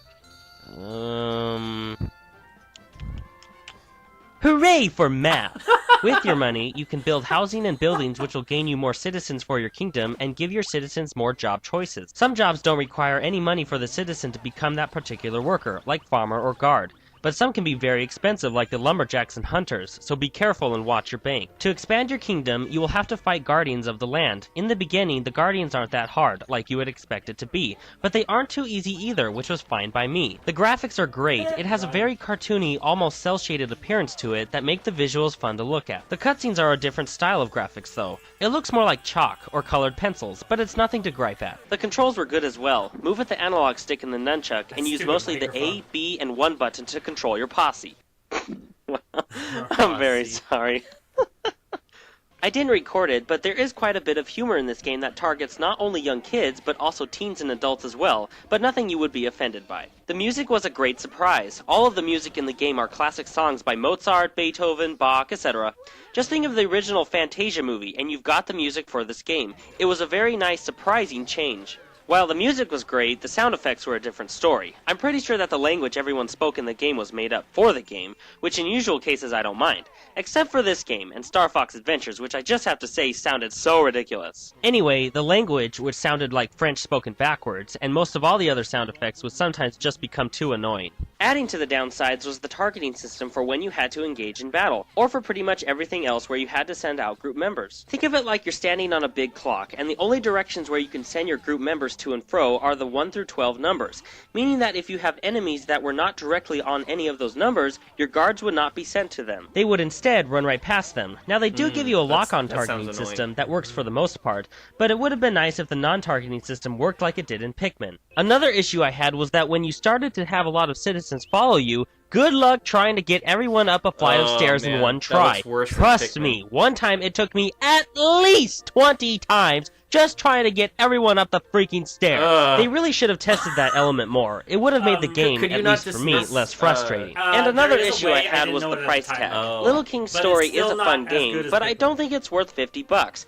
If they dropped the price down to $35, then I would buy it. But right now, it's just too much for my taste. Little King's Story is a very good game. Good controls, great graphics, great music, very lengthy story, fun, and can be quite addicting as well. But the downsides that I found were that the sound effects could become annoying sometimes, the targeting system could have been worked on more, the following system could become very frustrating at times, mainly when you're walking upstairs, and the price tag is just too high. But overall, this game is quite entertaining, and even with those downsides looming in the game, I found myself not wanting to put the Wiimote and Nunchuck down. It can be pretty addicting to the right people. If you've played Pikmin before and enjoyed that game, I'm pretty sure you will find this game to be quite fun as well. I love Pikmin. I don't think this game is as good as Pikmin, but it's still fun to play. Now for the score. This was the hardest game to decide a score on. I kept going back and forth with two particular scores, but I finally decided on one, just because of the fact that I did not want to put the controllers down. So for that reason, this game gets a 4 out of 5 with the title of Awesome.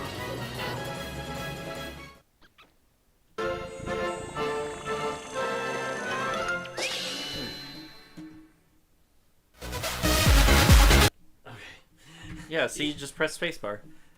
I think I was pressing it too soon and it wasn't like fully loaded. And just going forward, when the next review comes, just expect an explosion of music. Yeah, just until like, I can pause it.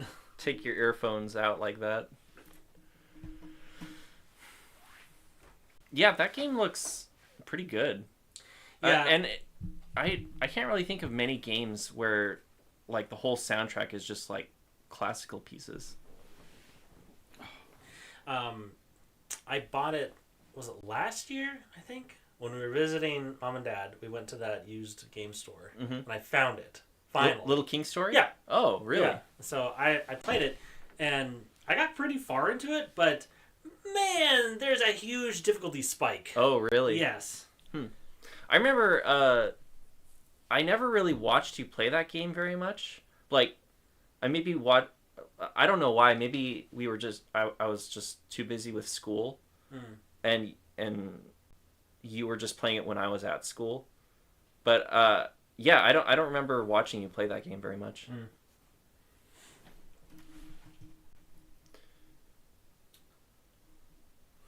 Okay, let's get down to the next one.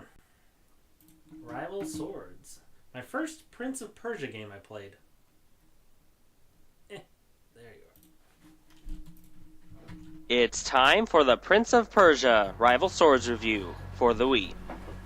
Now, I have never played any of the Prince of Persia games for any console, and since Rival Swords is basically the same game as Two Thrones, it has received mixed reviews. But I'm not going to add that factor into the score, since I've never played Two Thrones. The story is about you, the Prince of Persia, how he comes to his home Babylon on the Euphrates River with Kylina after the events in Prince of Persia Warrior Within. As the boat turns the final corner, it reveals Babylon under attack. The prince and Kylina are attacked as well, and both are thrown into the river. Kylina drifts ashore and is captured by some guards and is taken away. The prince also drifts ashore and now sets out to find and save Kylina. There is a lot more to tell, and I was just about to, like right after I pre-read the script just now, but I realized that it would spoil some of the game, so I'm sorry, but this is as far as I will go into the story. Oh, no. As you go through the game, you will eventually turn into a darker form of yourself. In this form, you have gained more strength, speed, and a new weapon called the Dragon's Tail, which is like a spiked chain that can be used as a weapon or a chain to hook onto items. But the downside of this new form is that your health will continue to drop until it runs out, and then of course you die.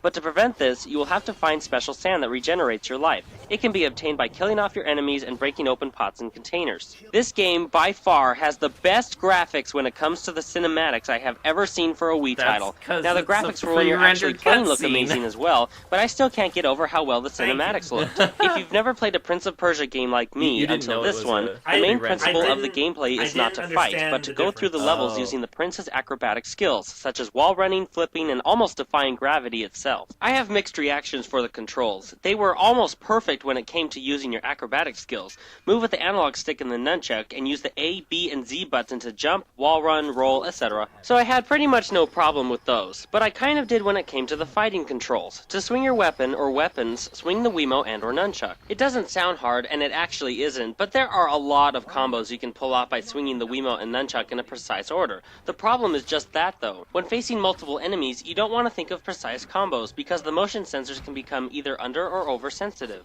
I never really bothered with the combos that much, because if you just swing both controllers constantly in no particular order, you'll do just fine and kill off your enemies with ease.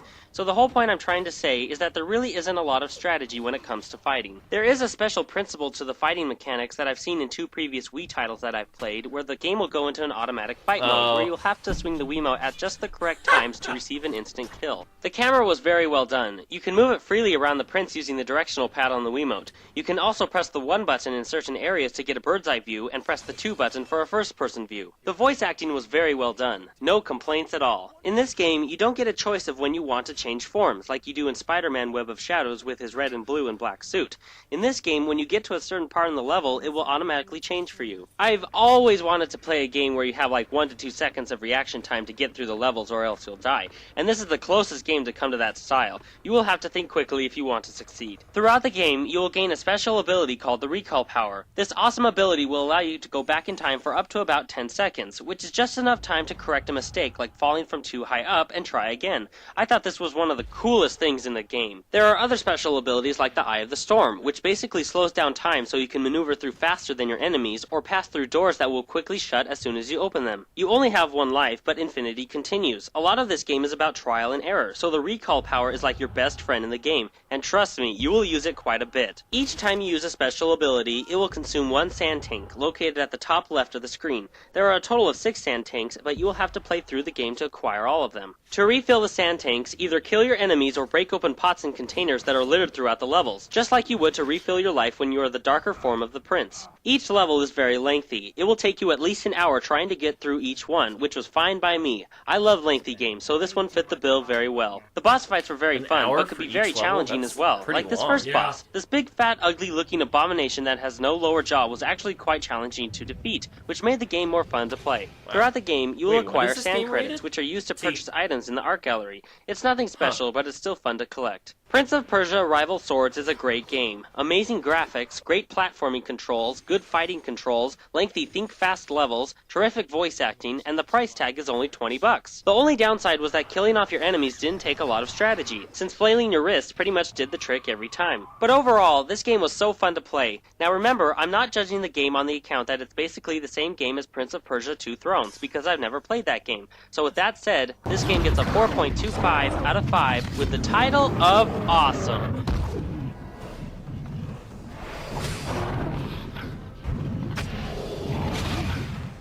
Wow, that looks pretty graphic for a T-rated game.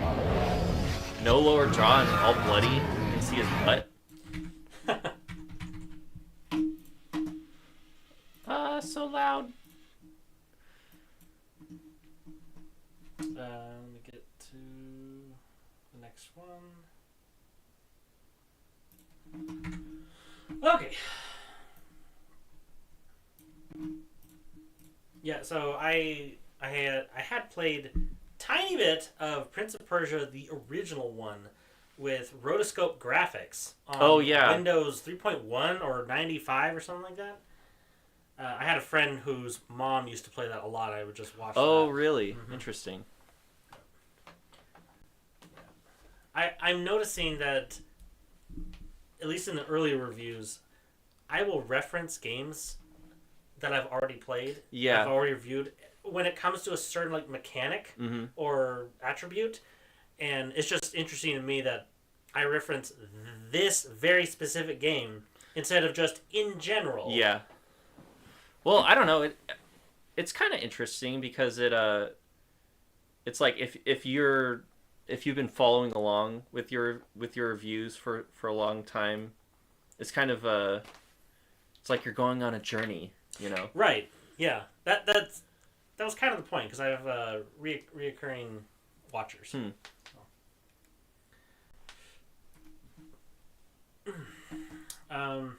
Okay, so the next review is the one that has some of, I think it's the highest viewed one, or at least one of the highest viewed reviews, but I got so much heat for this one. Oh, is it Cabela? Oh, it is Cabela's Big Game Hunter. Yeah. Why did you get so many views for this? Was it just I don't know. The algorithm just chose it? I don't know. Maybe it got featured on the front page. I have no idea. Yeah, didn't you get 100,000 views on it or something? I don't know. It was a lot, I remember. But with that came a lot of trolling. Unfortunately. So, all right, here we go.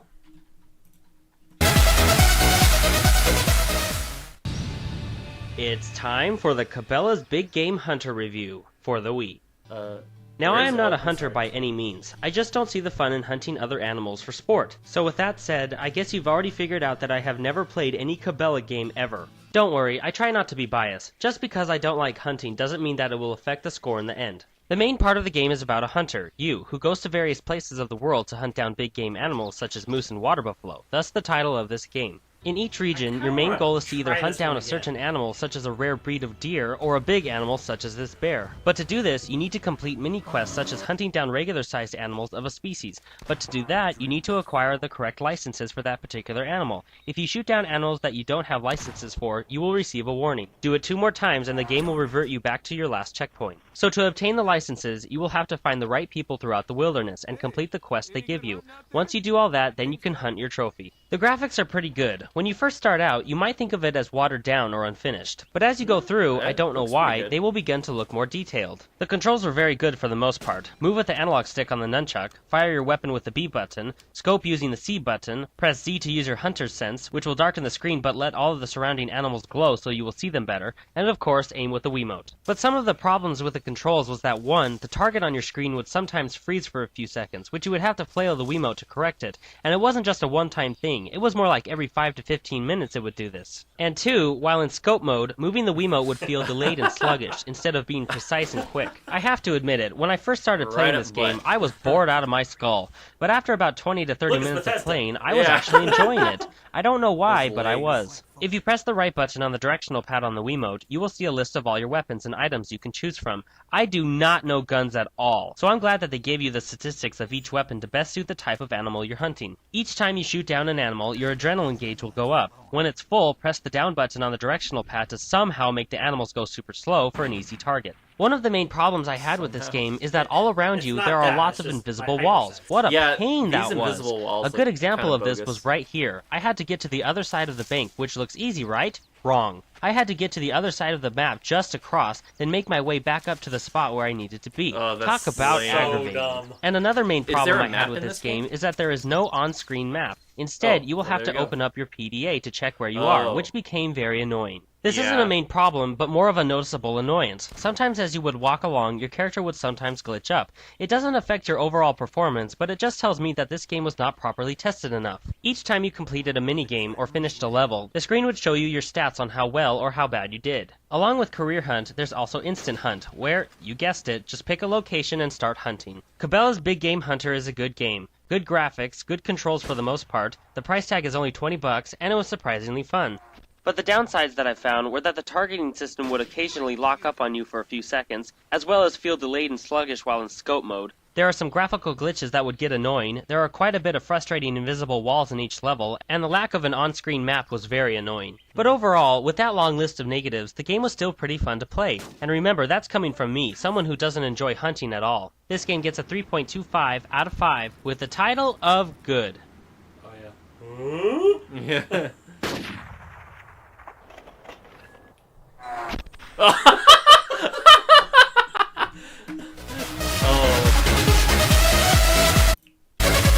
Sorry.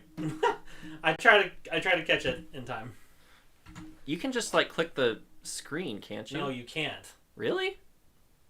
No, you can. When I click it, it loads the next one automatically, and then the framing, the controls have to like load in after it starts playing.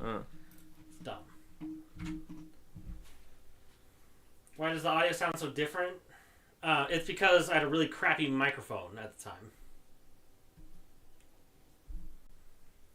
Yeah, Melee and Brawl. Well,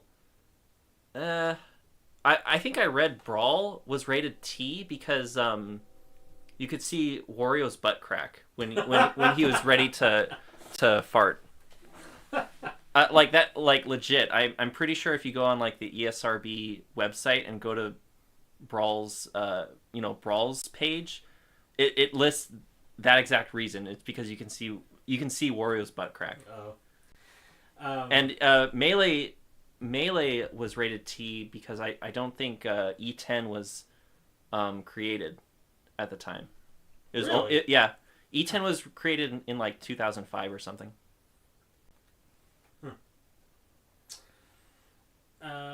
Somebody asked, Viddies, when you say this review got more trolls, was it to do with those who love animals by any chance? I don't know about that. People were calling me names because they thought my voice sounded off. Plus, I'm going to take a shot in the dark and say possible toxic masculinity, saying me, a guy, saying I don't like hunting or that kind of thing. Let's see.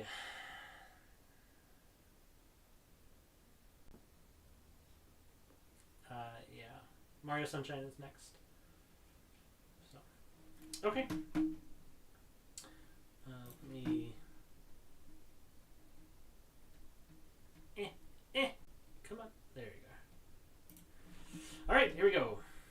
Super Mario Sunshine! Review for the GameCube.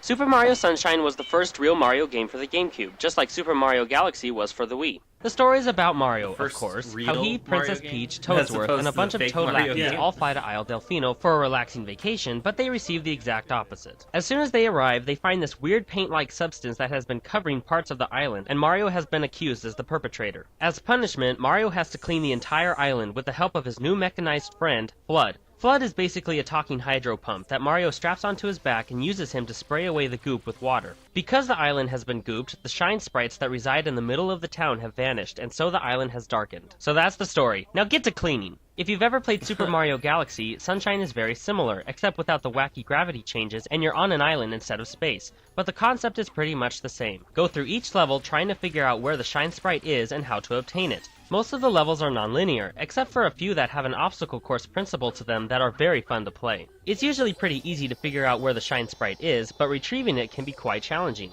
Along with just a regular squirt nozzle, Flood can also obtain 3 different nozzles, such as a hover nozzle, where Mario can hover in the air for a short time, a rocket nozzle, which will blast Mario high up into the air, and a turbo nozzle, which will allow Mario to sprint really fast on land and in the water. The graphics are fantastic. Just like almost every other Mario game, everything is beautiful and detailed. The controls are virtually perfect. Move with the analog stick, press A to jump and B to dive. Hold down the R button all the way to stay still while shooting water, or hold it down halfway to shoot water while moving. The music is amazing. Every song has that Mario quirkiness to it that you just can't help but love. There are 120 shine sprites in this game, just like Super Mario Galaxy, and it will take you a long time to achieve them all. Every time you gain 10 or so shine sprites, a new area of the island will open up to you. Each new area has 8 different levels, and each one will take you around 5 to 20 minutes to complete, depending on the level. The boss fights were all very fun, and most of them were challenging. The first few bosses are more of a test your skills type of fight, but none of them are a pushover. Along with each level gaining you a shine sprite, there are also blue coins scattered throughout the island, which you can exchange for a shine sprite when you obtain 10 of them. In this game, you can ride Yoshi. While riding Yoshi, you can now jump up super high and be able to use Yoshi to squirt juice instead of water.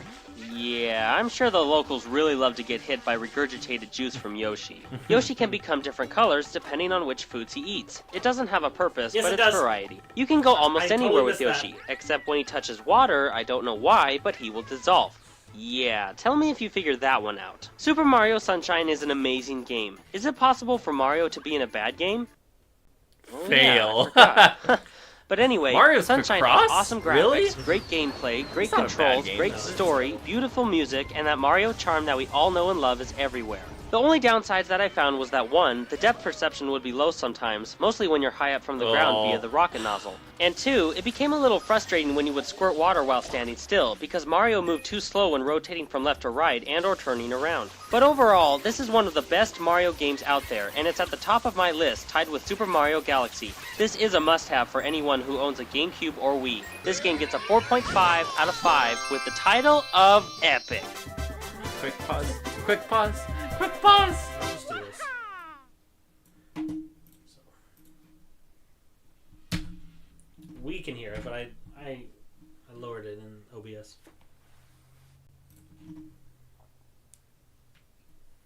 Walk up. Bad camera, Mario Sunshine? I didn't think it was that bad. Maybe in like the cramped areas, but no, I didn't think it was that bad. Although that one scene where you like fly up and then barely miss that steel beam. Yeah. Yeah, that. Well, I mean, it doesn't have like the modern camera because where you move it with a C-stick. Mm-hmm. But I read somewhere that it took the reason why so many games, like early 3D games, didn't use the C-stick for for modern camera control is because like especially Japanese games is because like Japanese gamers didn't really have like that skill to move the camera with the C-stick. It took them a long time to figure that out. I have the Mario 3D collection for Switch. Oh yeah. And I beat Sunshine on there, and it does have better camera. Really? You can use the second analog stick to change the camera. Oh really? Yeah, it's really nice. Huh. And because you have what did it do before? the C-stick, I think Yeah, it on the changed, original. Didn't it change flood? No, you press X to change flood. I can't remember what it did. But anyway, you can use it like in modern camera game, modern Okay. 3D now. And also, because you have multiple shoulder buttons, you can use Flood's spray mechanic. It's easier to use it. Easier to control and aim. So, I honestly don't understand why some people don't like Sunshine. I think it's great. Yeah, I personally like it more than 64, which is kind of like me too. I know a lot of people would say that's like blasphemy or whatever, but I don't know. I just like it more. And it is kind of glitchy game, but I don't know. I think it's got a lot of charm. It's really good.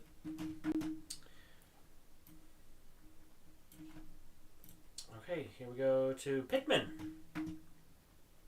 It's kind of weird that you reviewed Little King's Story before you reviewed Pikmin. Yeah. It's time for the Pikmin review for the GameCube. Pikmin was an original GameCube game, and one of the most unique games to say the least. The story is about Was it a Olimar, launch a very title? tiny alien who, No. after one day sailing through the Sea of Stars, accidentally gets hit by an asteroid and I don't crash think lands onto a strange planet that resembles Earth. Olimar is not injured, but his spaceship, the Dolphin, has been stripped of many parts. Your life support systems indicate that you only have 30 days before they start to fail, and so your journey begins to find the missing parts. After scurrying the land for a bit, Olimar finds this weird contraption that he says resembles an onion back on his home planet of Hokotate, so he decides to call it an onion. As the onion comes to life, it sprouts out a seed which buries itself into the ground. What could it be? After a short time, the seed sprouts a leaf, and Olimar picks it up out of the ground. A strange creature is attached to the leaf, which Olimar decides to name it Pikmin. Your first order of business is to gain more Pikmin. How? Well, you can use your Pikmin. There are special flowers that contain pellets with a certain number on them. You can send your Pikmin to kill the flower, which will drop the pellet. Your Pikmin can then carry the pellet over to its onion, and voila! New Pikmin seeds have been created. The number on the pellet indicates how many Pikmin will sprout from the pellet. As you go through, you will find your first missing part of your spaceship, the engine. But how in the world are you supposed to carry that huge and heavy thing? Well, you can use your Pikmin to help. Once you have enough Pikmin, you can send them to pick up the ship part for you, and they will carry it to your ship. Every time you send a Pikmin to carry an item, whether it's a pellet or ship part, or anything else, there will be a fraction hovering at the top that will tell you the minimal of how many Pikmin are needed to pick up and move the item. You can send more not Pikmin to minimal. pick up the item than is required, and I recommend you do so, because then the item will be carried faster to its destination. Once the Pikmin bring the engine to your ship, the Dolphin will be upgraded, and now you can search for other parts in a different region. Along the way, you will find different species of Pikmin, such as yellow Pikmin and blue Pikmin. Each type has a different attribute that will help you with your quest. Red Pikmin can withstand fire, and they are the strongest of the Pikmin, so you will want to use them the most for battle. Yellow Pikmin can pick up and carry bomb rocks that can be used to break down walls as well as fight off enemies, and yellow Pikmin can also be thrown up really high. Blue Pikmin can breathe in water, as well as act as lifeguards to drowning red and yellow Pikmin, which can become very handy. At the top of your screen is your clock. Each game day lasts about 15 minutes, and with 30 ship parts to find, there's no time to waste. Unless you're an expert like me, then then you'll have like 10 to 12 days to spare. The Wow. graphics are great, no glitches, right. no That's slowdown, right. and the style of graphics was that cartoon realistic hybrid style. It was very pleasing to Mr. the Big eye. Shot The over controls here. were, You know it. well, perfect. I honestly did not find any flaws in them at all. Move with the analog stick, which of course you would expect. Press A to send your Pikmin into battle or to go gather items. Pressing the B button will call the Pikmin back using a whistle sound and create a circle for which the Pikmin have to be in to be called back. Press X to dismiss any Pikmin who are following you, press Y to view your map, press R to rotate the camera, press Z to alter the camera angle, and use the C stick to move your Pikmin around you. This really comes in handy. If you need to have your Pikmin stay away from predators while following you, or if you have Pikmin that can't withstand fire, you can move them to a certain point around Olimar where they will not be hurt. Once your Pikmin have defeated an enemy, just like the flower pellets, the Pikmin can carry it to their onion, which will produce more Pikmin. You can only have 100 Pikmin out on the field at one time, but don't worry, the excess of Pikmin will stay in the onions. When Pikmin are left in the ground for a while, Oh, their yeah. leaves will The live eventually grow scenes into in buds, this one. and if you leave them in the ground even don't more, remember they it. will turn into flowers. Flower Pikmin can run very fast and keep up with Olimar, as opposed to leaf and bud Pikmin, which are slower. You can also find golden nectar, which the Pikmin can drink to grow flowers on their heads. At the end of each day, you will want to gather all of your Pikmin up and put them in the onion, for they cannot survive at night because of nocturnal predators. If you have Pikmin following you, or idle Pikmin that are close to their onions, they will be no. saved. You But left if you leave 3. any Pikmin unattended to that are not close to their onions, they will fall victim to the nocturnal predators. Oh. No! Bob! You owe me 20 Bob! After each day, the game will show you your Pikmin stats. This will tell you how many Pikmin sprouted and how many gave their lives for you. We salute you, Pikmin! Oh yeah, this.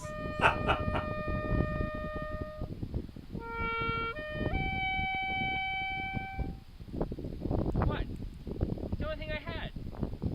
What? People didn't understand Pikmin that is an joke. amazing It's game. supposed Great to be a graphics, trumpet. perfect controls, very fun, and very addicting strategic gameplay. I'd have to say that this is probably one of the most addicting games I have ever played, but that's a problem because you only have 30 game days to complete the game, and like I said, one game day is about 15 minutes. So you're looking at about 7.5 hours of gameplay, which was disappointing because it's such a great game. I would definitely recommend this game to any and everyone who owns a GameCube or Wii. I can't wait for Pikmin 3, and I really hope Nintendo comes to their senses and creates Pikmin DS. I'd buy it in a heartbeat. This game gets a 4.25 out of 5 with the title of Awesome.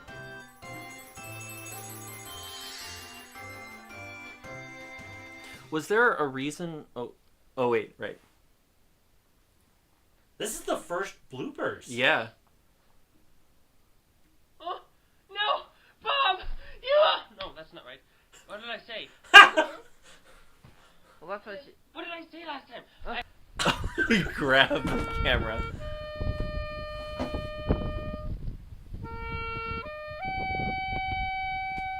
There's Buster. There's Buster.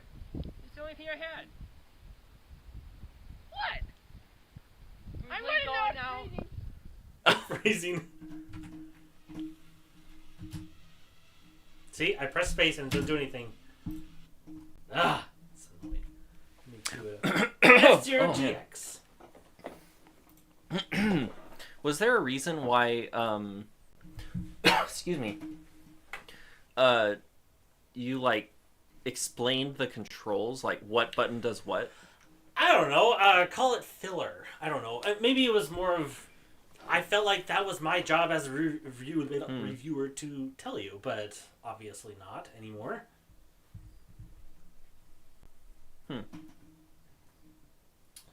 I have not played Pikmin with the motion controls on the Wii. It looked fun, but I didn't. I wasn't gonna spend that much money for the game I already had.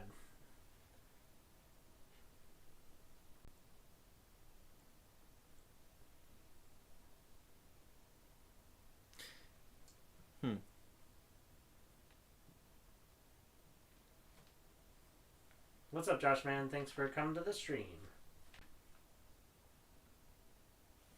Yeah, that joke with with Bob, that is that is a pretty funny scene. Yeah, Toad the gamer. It's like he's he's sad because he lost one of his comrades, but no, it's just because he owed him $20. Yeah. Yeah, I didn't realize that at the time, but that was the first review for live scene bloopers. Yeah. I think the other live scenes we had, I don't think we really had any that were like bloopers. It was just more of like, no, we didn't get it right. Let's do it this way. Yeah.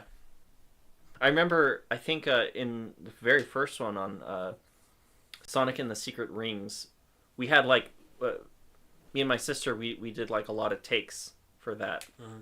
But, yeah, I don't think there was anything blooper worthy. Yeah. Dean Gavitt, can you actually play the clarinet? Yes, I can. I have my own sitting in a different room over there.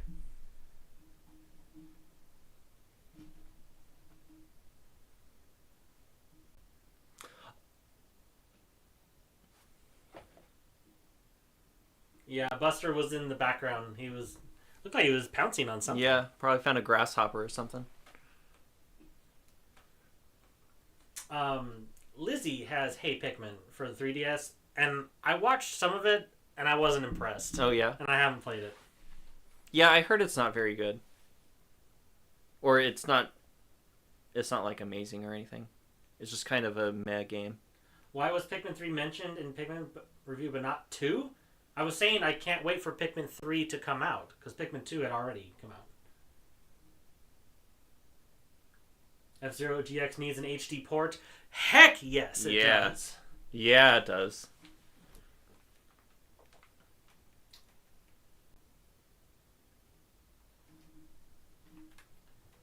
Okay.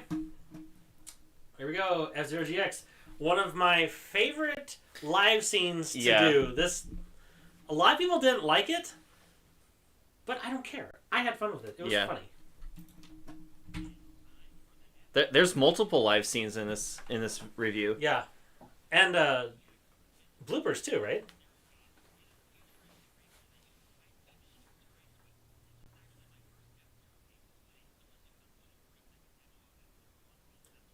A demo. Oh my god, I need a pop filter on this. Oh yeah. I'm pretty sure this is the first review with not this microphone, but an upgraded one.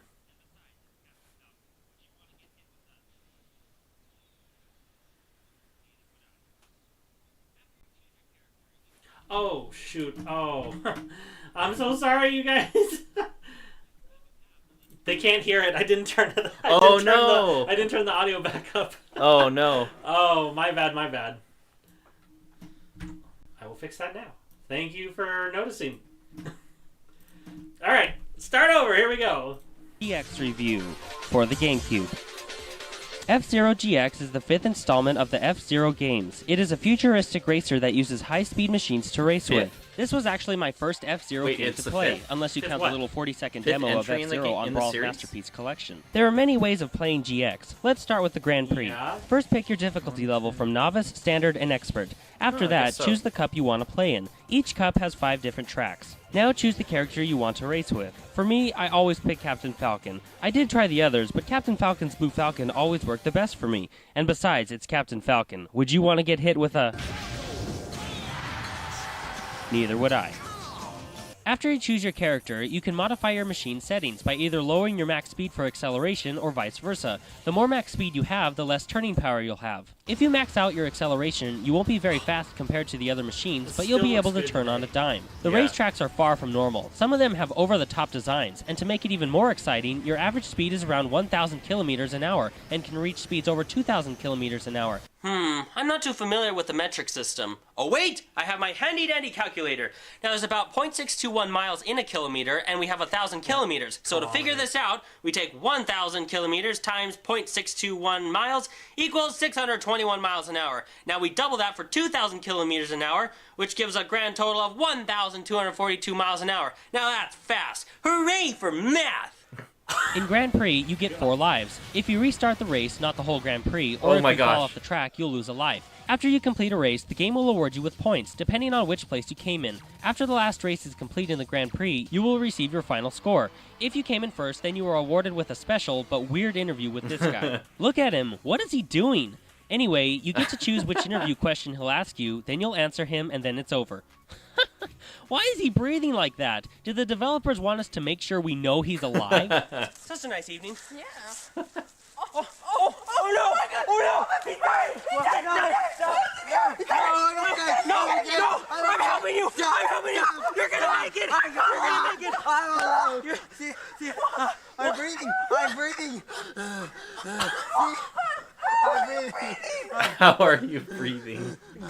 After you complete the interview, you are awarded with tickets. You can use these to purchase new characters, about that. machines, parts for the machines, and new chapters in the story mode. Speaking of which, let's look at story mode. It's actually kind of hard to explain without spoiling it, but basically you'll play as Captain Falcon in each chapter, trying to complete the given scenario, which can be a normal race, to racing out of a burning building with only a set amount of time. There are only 9 chapters, so it's not very long, but believe me, almost every single chapter is punishingly hard. It took me so many tries for some of these chapters to complete, and that was on normal difficulty. The other option is expert.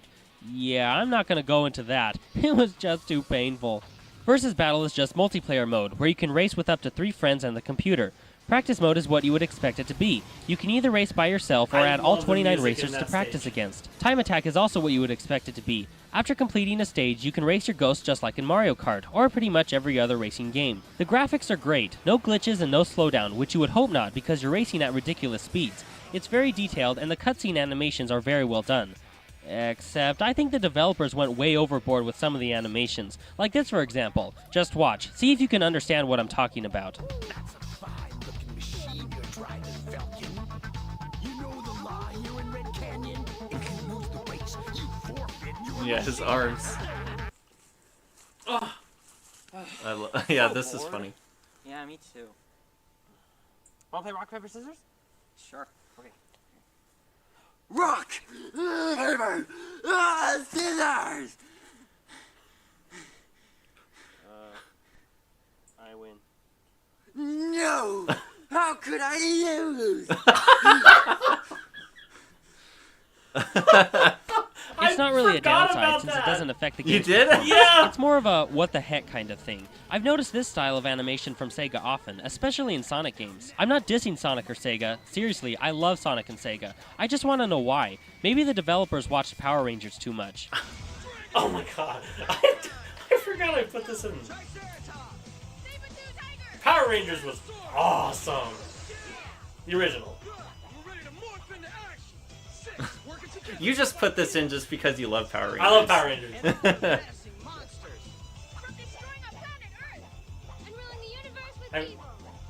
Have you seen the Netflix? The voice The acting movie was that came out decent. recently? I don't think they had the Power correct Rangers? voices No. for some of the characters' personalities. And plus, It's pretty sometimes good. it would be kind of difficult to hear and understand what they were saying. Falcon, you've come to die. I needn't have wasted time looking for you then. Let's settle this at the Grand Prix. Not like this. It's the coward's way to the death. As I mentioned before, whenever you win tickets, you can buy various things, such as machine parts. Now, you can't edit an actual machine like Captain Falcon's Blue Falcon, but you can create your own and race it. You can also design your own decal, or choose from preloaded ones. In pilot profiles, you can... well, read pilot profiles. The controls are fantastic. At first, you might think that they are a little too oversensitive, but I thought it was pretty easy to get used to them. If you can't, there's an option to adjust the controls, and not just the steering, but any button on the Man. controller can be adjusted to your liking. Oh, While you never racing, see press that the in Y any button to boost, Nintendo and press the game. Z button to attack, which will spin your machine. Well, this was If published you by hit someone Sega, while wasn't it? spinning, Yeah. you will drop their health and Or add it to yours, developed by and Sega. sometimes you can wipe them Yeah. out completely. If your health runs low, you can race over health panels to bring it back up again. Boosting will drop your health as well, so be careful. To turn on sharp corners, hold down either the R or L button while turning with the analog stick. To turn on those really sharp turns, hold down both R and L while turning with the analog stick. To change the viewpoint, press either the Oh up or down gosh, I would buttons on not the like directional playing like pad. that. The music was See, great. Rob? Every Yeah. level had a fast-paced song that really added to the game's atmosphere. My favorite song was Firefield.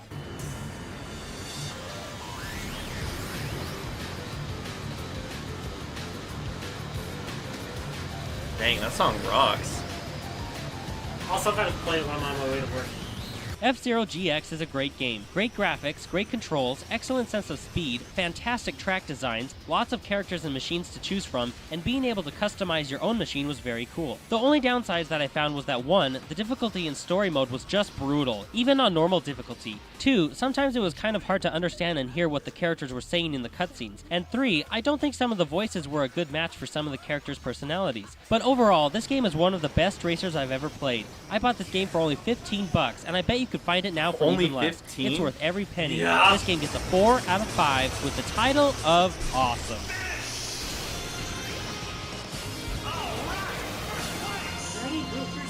I think so, yeah. Yeah. I'm not familiar with the metric system. Oh wait, I have my handy dandy calculator. Now there's about 0.621 miles in a kilometer, so to figure this out, we type in 0.621 times 2 equals... Times 2. Not that.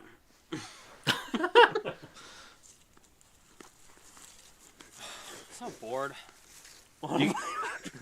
You could hear our sister So bored. snickering in the background. I'll play Bar. Look at the camera right there. So bored. Wanna play rock, paper, scissors? Sure. Rock, paper, scissors?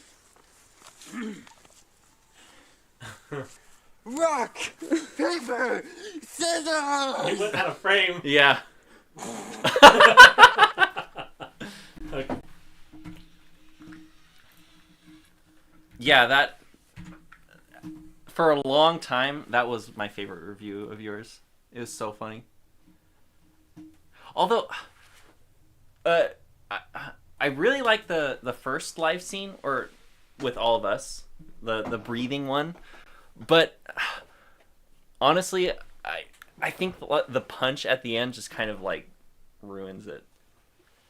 Oh, it was just supposed to be a stupid little... Yeah, like, it was just kind of random humor, Yeah. which we really loved at the time, but I don't know. It doesn't really jive with me anymore. Well, that's too bad. It's ruined! Yeah, the story mode was ridiculously difficult.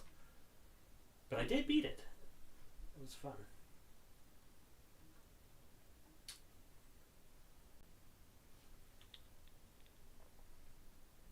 Let's see.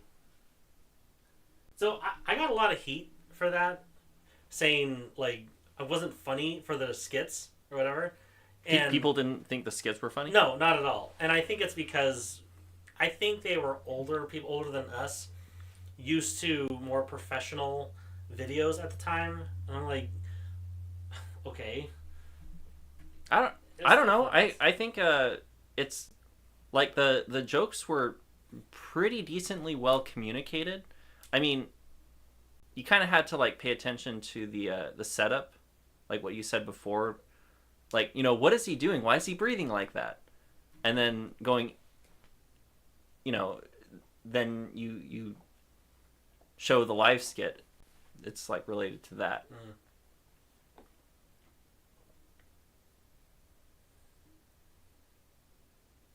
At the time of the review, you could probably find the game for less, but not Yeah, nowadays now. it's so expensive, I'm sure. And I still have it right back there.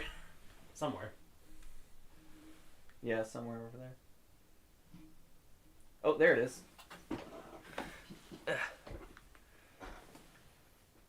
Right here. There it is. Man, they really need a new one on the Switch. I really like F-Zero 99. I played it today. It's really fun. Not even just forget a new one. Just give me an HD version of this. Yeah. That would be amazing.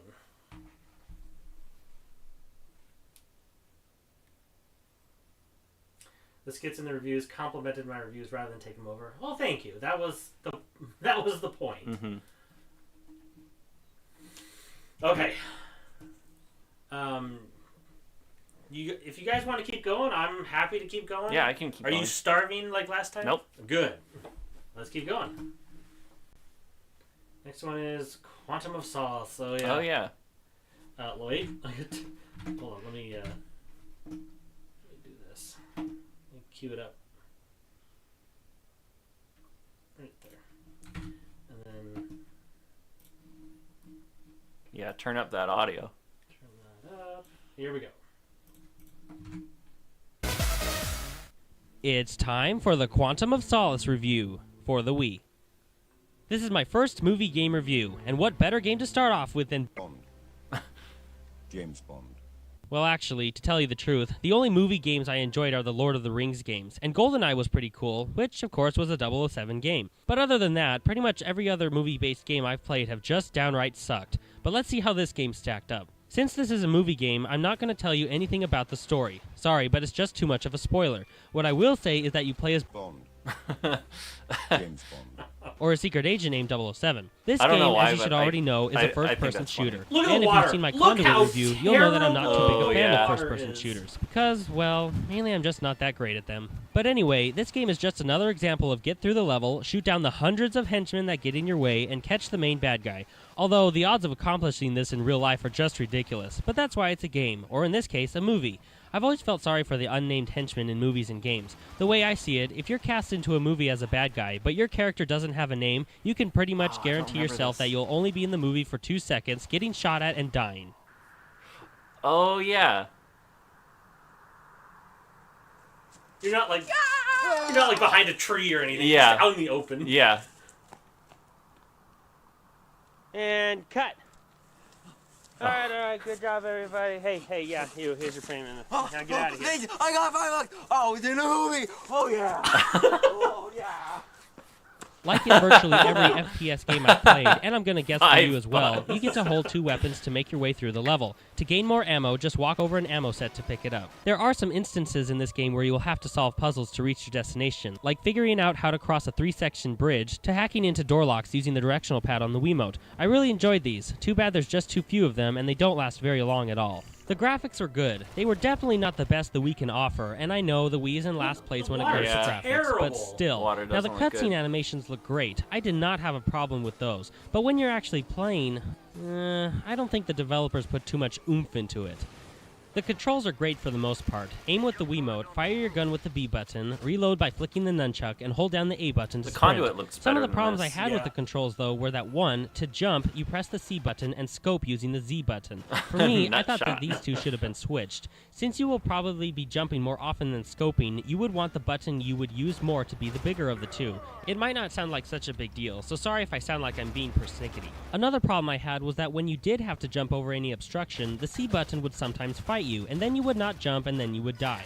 A feature that I have seen in multiple Wii titles is that automatic fight mode, where you will have to perform the correct move with either the I don't know why it controllers or took the me so buttons long on the to figure out controllers what to the kill name off for your that enemy was. fast without taking any damage. And that's what you find in this game as well. You can either sneak up or rush your enemy to quickly take them out without informing any other enemies. The voice acting was terrific, absolutely no complaints at all. These people really know how to act, which you would hope so because it's not just a game, it's a movie. One cool and interesting but unrealistic feature in this game was that when you took cover behind a wall or any other type of shelter, the camera would move into a third-person view and you could aim right at your target and shoot them down, but your character would not even try to look at where he was shooting. So yes, it is a cool feature, but it's unrealistic because of the fact that your character really has no idea of where or what or who he's shooting at. In multiplayer mode, you can play with up to 3 other friends in either a free-for-all or a team battle. There's also a sub-style of gameplay called Rush, where you and or your teammates have to complete certain scenarios before your opponents do, like hack into a computer first. The ones with the most points in the end, of course, wins. Now I'm sorry, but I'm afraid I can't show you the online multiplayer. I don't remember Why? playing the Take a multiplayer wild with you. guess. Yep.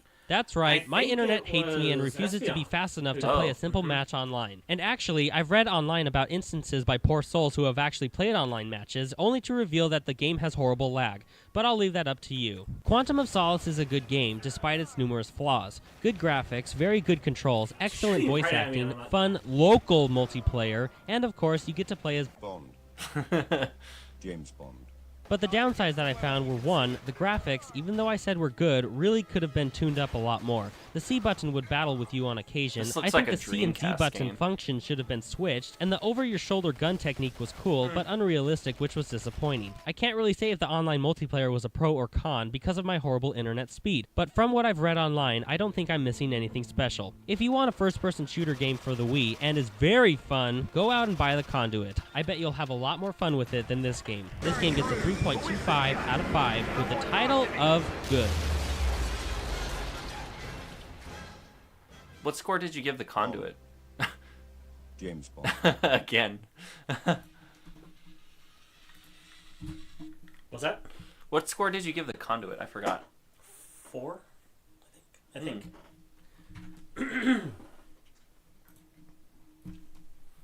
I think this was another game that I don't remember watching you play very much. No, it was me.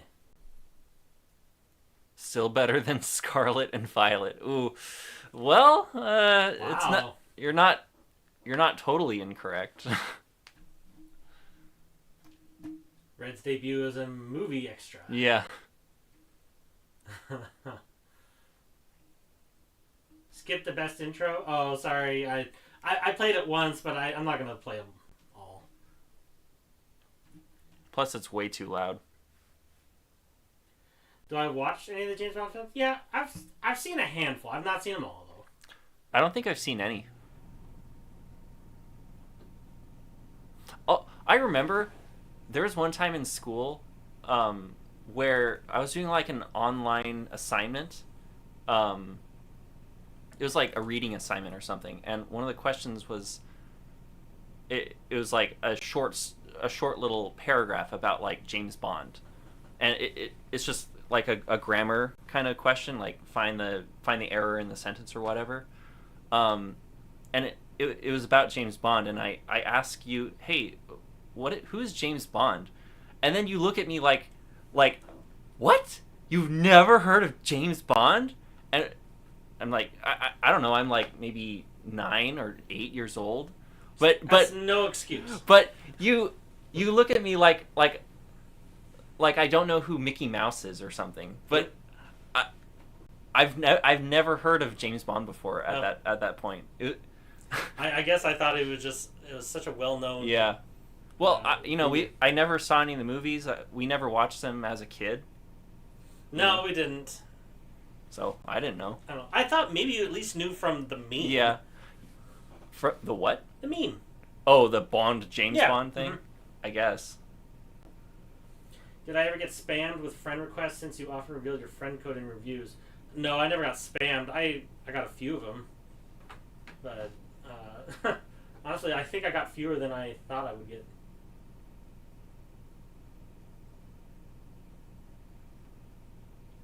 My sister once told me that the cap you wore in the review looked huge. The cap? Oh, the review coming up. Okay. Yeah. I don't really remember this review. I don't. Did this one have a live scene? Because I don't remember what it was. Yeah.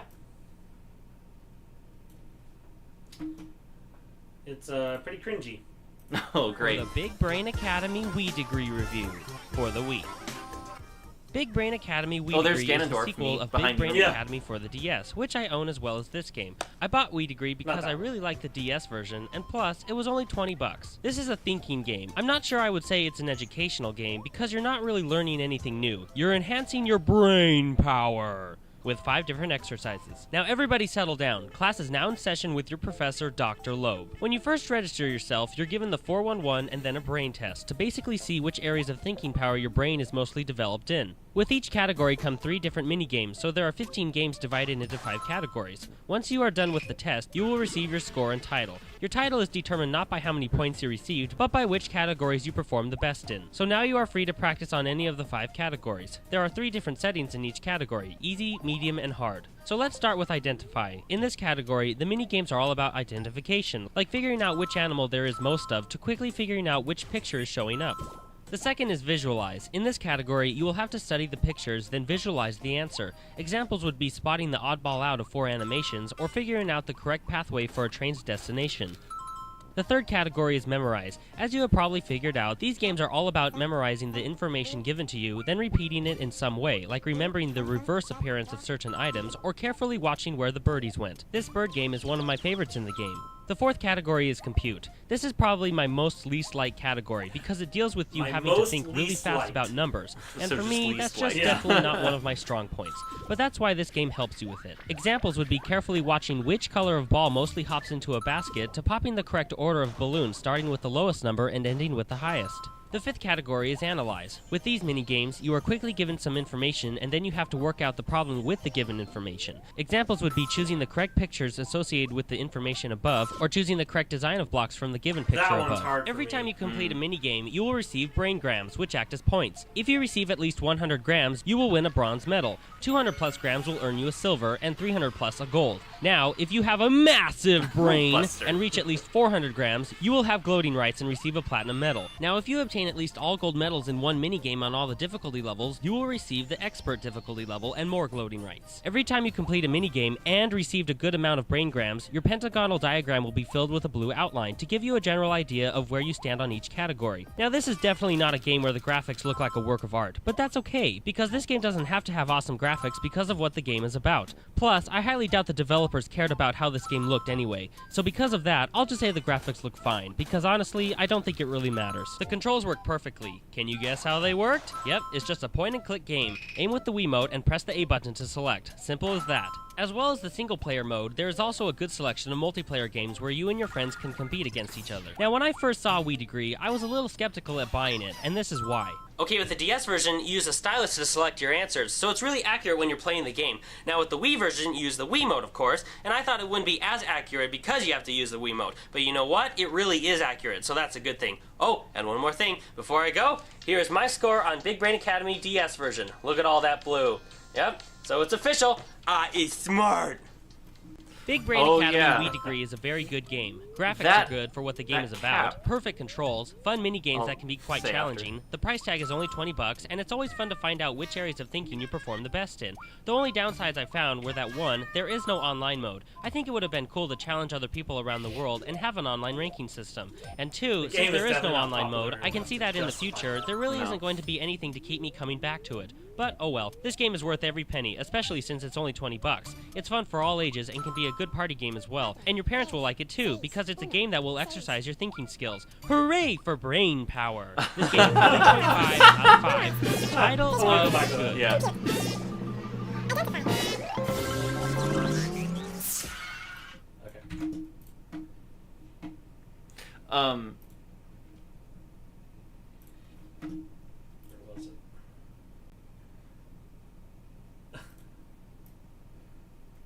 Where is it? There it is. Ah!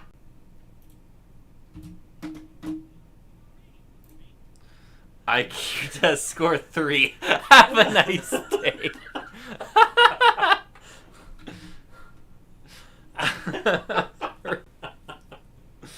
How are you not a vegetable? I know. That cap, didn't Mom help us like make that cap? The graduation cap?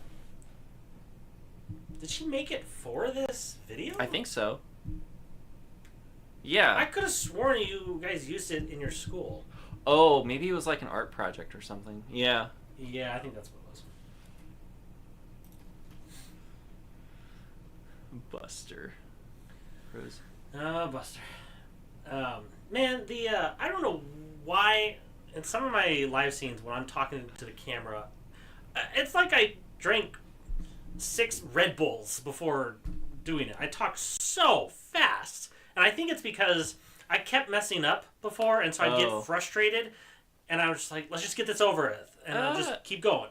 I think it's like a really good amount of energy, though. That specific one, at least. I guess. I always felt like it was just way, way too fast. Me fail English? That's impossible! Yeah, that game was really fun, I remember. I actually did go back to it a few times. Yeah. How are you still alive, Red? Yeah. IQ of 3. Okay. Let's get on to... Wii Sports Resort. Sports Resort. Did this one have a live scene? I don't think so.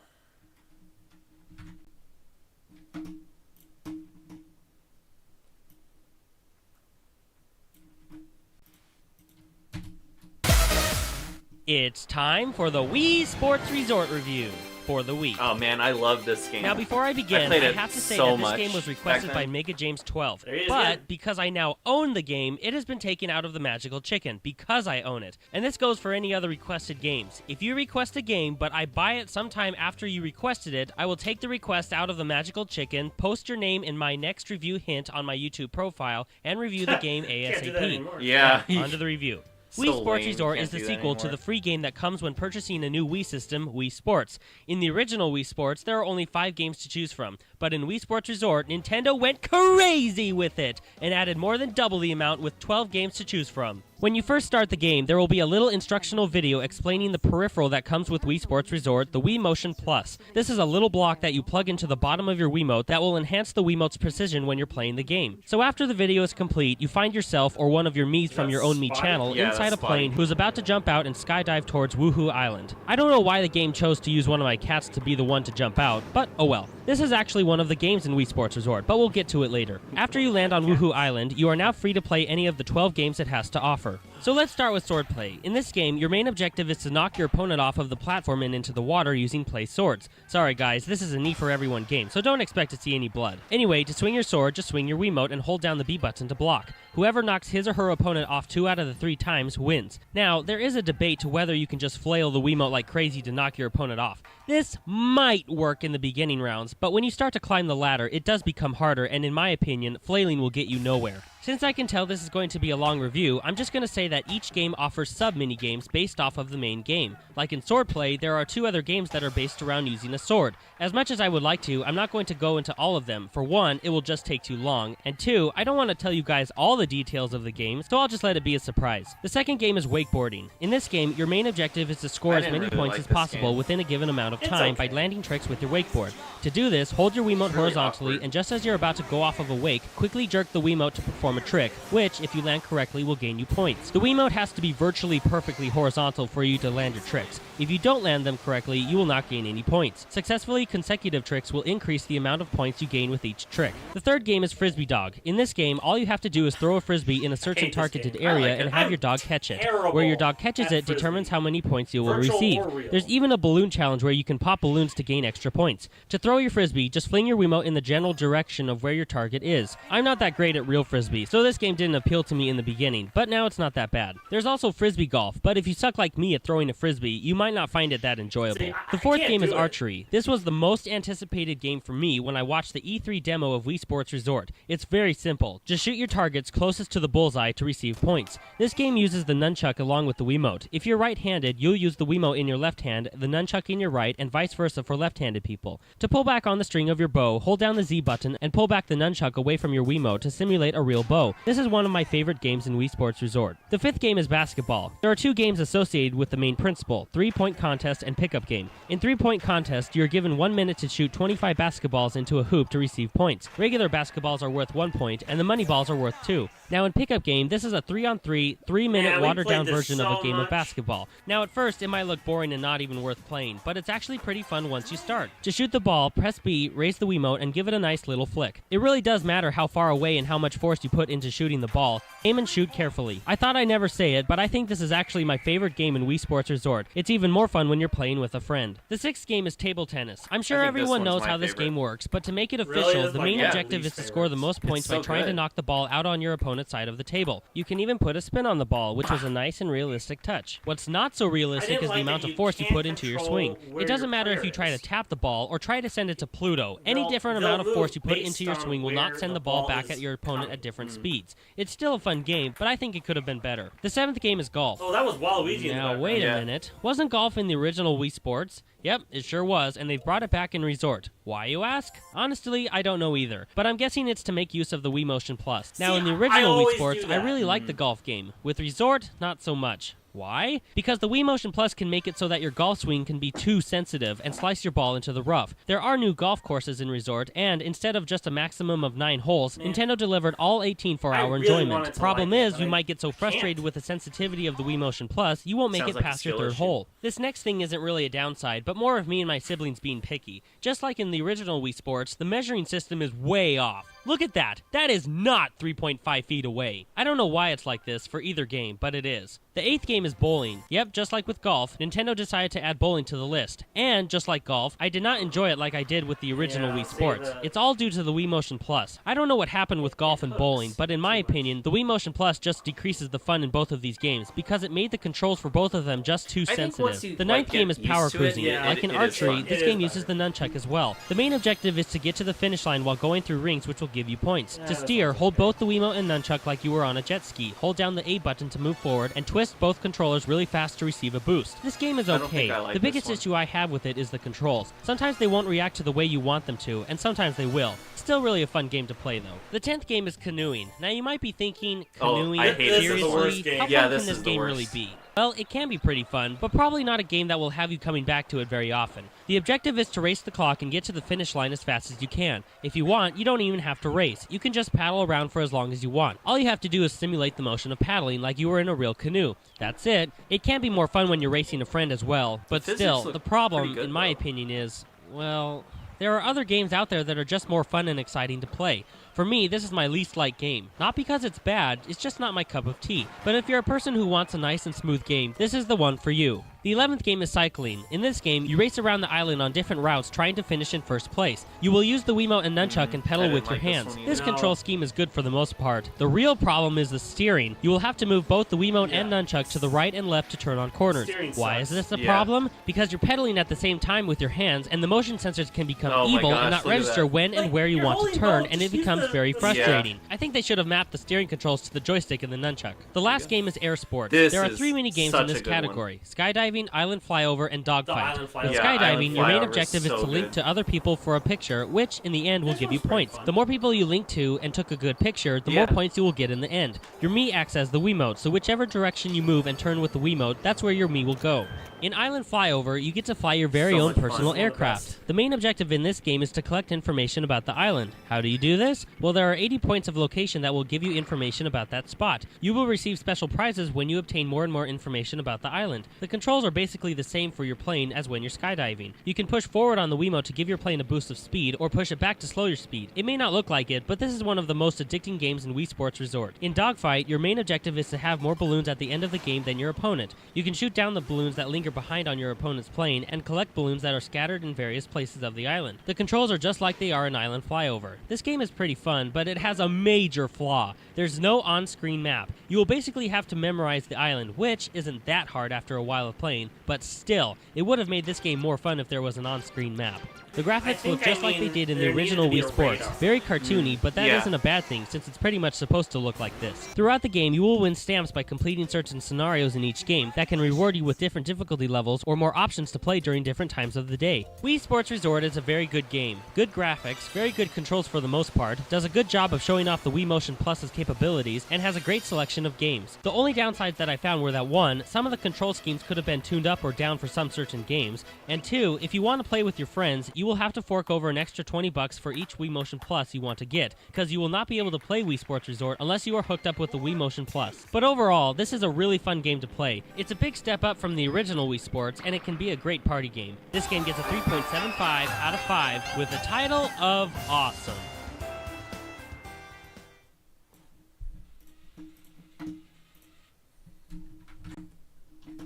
Let's see what everyone thought about each game. I don't know why the chat stops while we're watching it. I'm gonna have to test a few things because the chat should just keep going. Shouldn't have to come back here and do this. Yeah, like when we're in OBS. Yeah.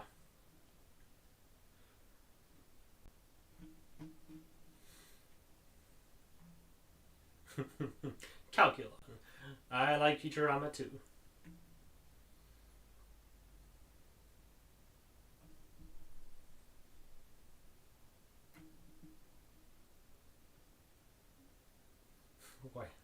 Why is the canoeing minigame? I don't know why they chose canoeing.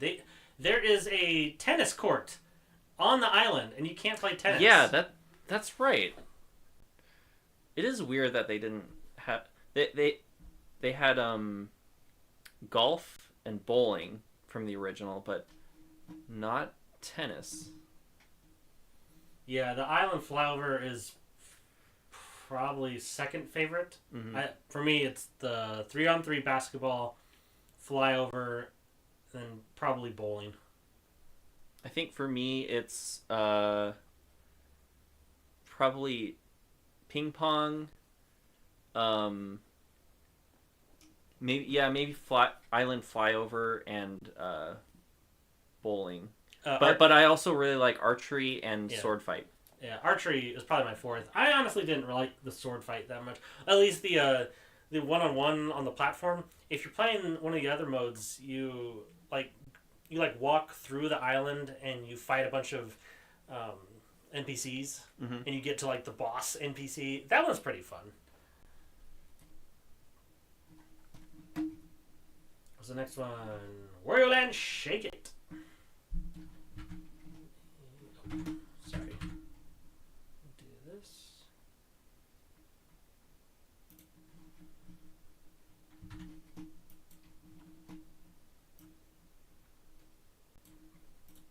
Here we go.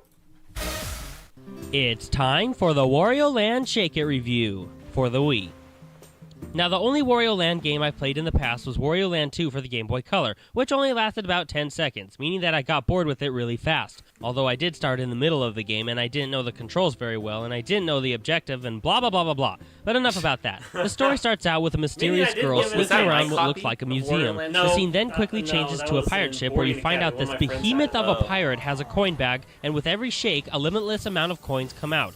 You also find out that a girl, who is also a queen, don't worry, I'm not spoiling anything, has been kidnapped. Look at how huge his hands are. They're bigger than she is. He must have eaten all his veggies. The camera then pans to an elf-like creature who escapes the pirates. The scene then jumps back to the mysterious girl in the museum who steals a huge globe. The scene then jumps to Wario sleeping in his car. Okay, I have never understood why cartoon characters have that snot bubble when they're shown sleeping. I know what it is. Are we humans that stupid to not figure out he's asleep? And above all, it looks nasty. Anyway, he's awoken by a voice which shows him a huge package. Wario opens it to reveal the globe. Just then, a telescope and the elf-like creature pop out of it. He tells Wario that his home was invaded by the Shake King and all of his friends and the Queen have been captured. He then tells Wario of the endless coin bag, and only then does Wario become interested. So Wario agrees to help and enters the telescope and travels to the Shake Dimension. Here, you meet up with the girl who stole the globe. She is Captain Syrup, and her pirate ship acts as the tutorial for this game. After you complete it, you learn that there are 5 different continents that you have to save in order for you to reach the Shake King. So off you go. Wario Land Shake It is a 2D platformer similar to the 2D Mario games. In each level, your main objective is to find each captured elf-like creature, which is called a Merfolk, and bring it back to the beginning of the level. As you go through, you will come across the easiest of easy enemies to fight. And when I say easy, I really do mean easy, as in they cannot hurt you. Now, some of them can damage you, but most of them can't. So all you have to do is jump on them, or ram them, or pick them up and shake them, or throw them, or just completely ignore them. In each level, there are numerous amounts of coin bags which you can pick up and shake to obtain the coins. The more coins you have, the more items you can purchase at Captain Syrup's ship, like more heart vessels or new maps of the different continents. When you find the Merfolk you're looking for, he will guide you back to the beginning of the level. As you head back, you have a time limit, and if you don't make it back in time, you'll have to restart from your last checkpoint. Now, each continent has 4 different levels, with the 5th one being the boss battle. In the beginning, the levels will only take you about 2 to 3 minutes to complete. They really are that short. They will later become longer, but it only took me about 4 to 6 hours to complete the game. Now, I'm not sure about the other Wario Land games, but in Shake It, there is a lot of replayability. Even though each level will only take you about 2 to 8 minutes to complete, there is a good number of side quests. From fighting all 3 special treasures in each level, to obtaining a certain amount of coins, the amount of replayability really makes up for the shortness of the main game. If you complete all the side quests in the level, you will be awarded with music tracks. The levels in this game are designed to make you replay them, because there are alternate paths you can take. But most of them are designed so that if you don't do a certain thing in that particular spot in the level, you won't be able to go on that alternate path, therefore making you replay the level until you get it right. That is, if you care about the side quests, which I do. The graphics are awesome, everything is rich and colorful, and it's not just the graphics, but the animation style is very unique. I'm not too sure how to explain it, but I guess the best way is, it's like you're watching a cartoon, but you can alter the characters as you're watching. Sorry if that sounds confusing. Now, I know a lot of games have that cartoony animation look to it, but this game is different. Maybe this is because it's hand-drawn? I really don't know how to explain it very well, so I guess the best way for you to understand it is just to play it. The only other game where I've seen this style of animation was Tiny Toon Adventures: The Great Beanstalk. The controls are great. You hold the Wiimote horizontally and move with the directional pad. To pick up an item, just walk right over to it, and then you can shake it by shaking the Wiimote.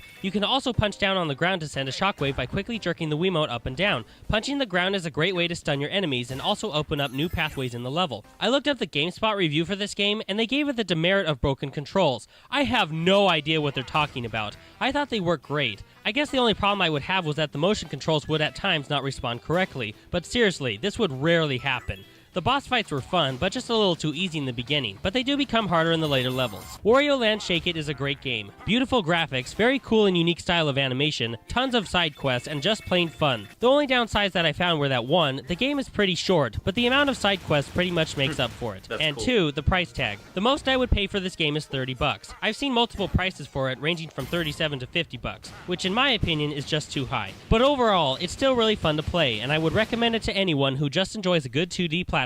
This game gets a 4 out of 5 with the title of Awesome.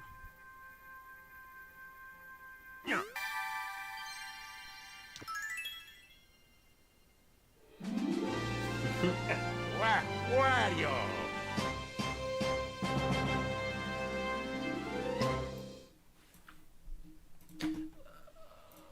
I don't know. I never played this game, but just watching like Wario shake the coin bags and the coins just like flying out. Depending on where you're shaking it, it looks like it'd be really annoying for all the coins to just like fly everywhere, and you have to find them after. I don't know if you know. Well, they disappeared soon after. Oh, really? I don't know if you noticed, but I would turn towards a wall and, and shake them. Yeah, like some areas that you shake them in, you're like in this enclosed cave, and that wouldn't be a problem. But when you're like out in the open, it looks really annoying to pick them up afterwards. Yeah, it was. Yeah, hand-drawn animation. I thought at the time that's what I was looking at, but I wasn't sure. But especially after when I played A Boy and His Blob, then I really knew it was like, okay, yeah, this is hand-drawn. Mm-hmm. Can you scroll up?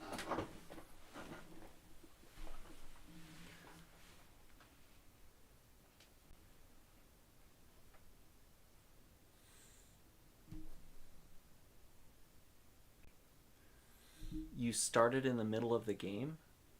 Oh, for Wario Land 2. Yeah, I was at a boarding academy, and one semester my job was being the front desk, not manager, just front desk associate for the guy's dorm at 5 in the morning, and it was 5 to 7, and hardly anybody would come through, and I would just sit there, and you could not have a laptop, and this was before I had a smartphone, so I was just so bored. So a few times my friend lent me his Game Boy Color, and that was one of the games on there. But mostly I would play Legacy of Goku. Wait, your high school didn't consider handheld video games contraband? Oh yeah, they did. We just hid it. Oh, okay.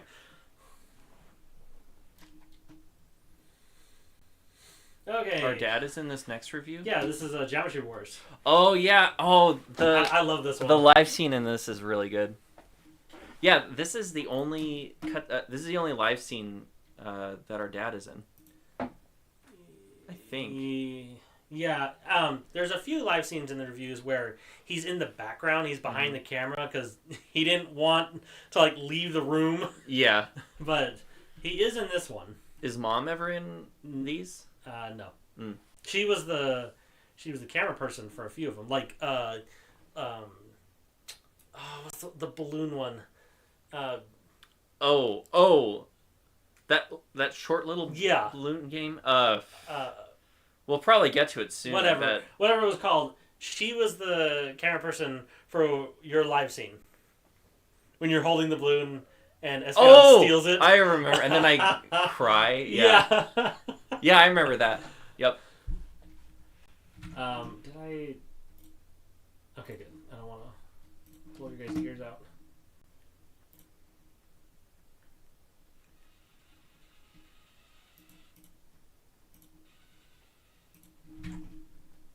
Sorry. There we go. All right, here we go. It's time for the Geometry Wars Galaxies review for the Wii. Geometry Wars Galaxies is a sequel to the original Geometry Wars, which was a mini-game that came with Project Gotham Racing 2 for the Xbox. Thank you, Wikipedia. If you've ever played Hooray for Asteroids knowledge. before, you've pretty much figured out the objective for this game as Subjective well. knowledge, Galaxies is a Wikipedia. 2D shooter where you take command of a spaceship and shoot down all that you see. Now, it's not so much as shooting everything in sight, but more of just staying alive and racking up as many points as you can get. You start out by selecting which planet you want to fight, I guess. When you're actually playing the main game, you're put into a polygonal shape and you have to shoot and survive in that limited amount of space. As you start to fight, you will notice that the enemies are not all alike. Their main goal is to destroy you by touching you. Oh. What is it with games when you touch an enemy, you get hurt or even die? Oh yeah.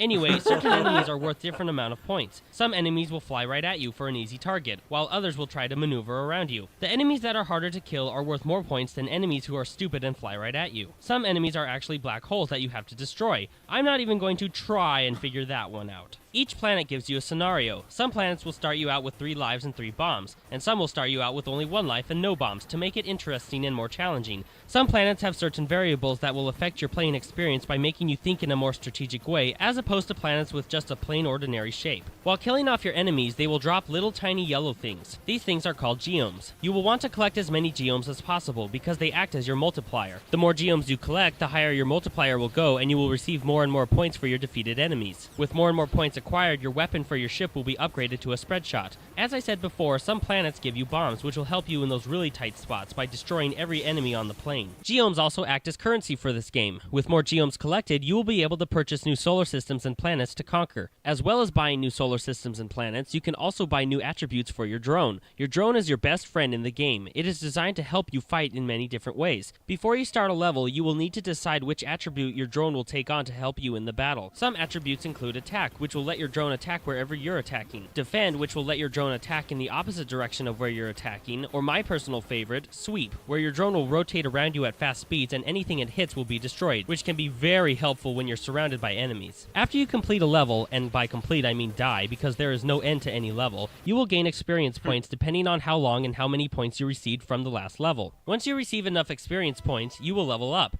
Actually, it's not you who levels up, it's your drone. Depending on which attribute your drone acquired before going into battle, that's the attribute that will gain experience and eventually level up. The graphics are so simple, yet so beautiful. Every time you kill off an enemy, it will explode with a bright array of colors. There's no slowdown either, which was nice, because it can become very hectic at times. The controls are perfect, that is, when you're using the Wiimote and Nunchuck combo.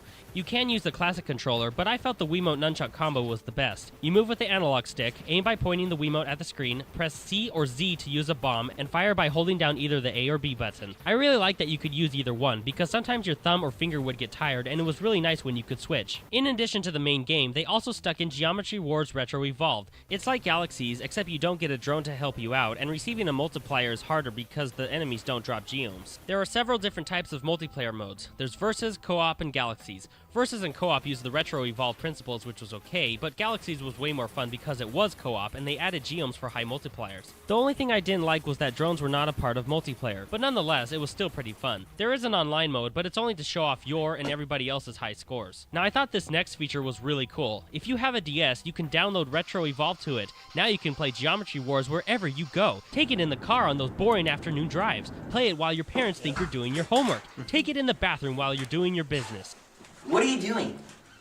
I don't even have it. Sicko. The catch is that if you turn the power off on your DS, the game will be lost, and to get it back, you will have to re-download it. But still, I thought this was really cool. Geometry Wars Galaxies is a fantastic game. Simple but beautiful graphics, perfect controls, tons of levels, awesome upgrades, fun multiplayer, very addicting. The downloadable version of Retro Evolved to the DS was very cool, and it's all for only $20. The only downsides that I found were that 1, the online feature was pretty shallow. I thought it would have been fun to play with or against someone online. And 2, I didn't like the fact that your multiplayer would only reach as high as 150. I'm probably just being really picky, but I thought it would have been really cool to have the multiplier keep on going up until you die. But overall, there are so many positives about this game, I doubt you will worry too much about those two. I would recommend this game to anyone, especially to those of you who liked Asteroids. Like me, you'll have lots of fun with this game. This game gets a 4.25 out of 5 with the title of Awesome. That was a fun game. Yeah, that does look really good. Oh, my hands are slippery. What are you doing? I don't even have it. I don't even have it. What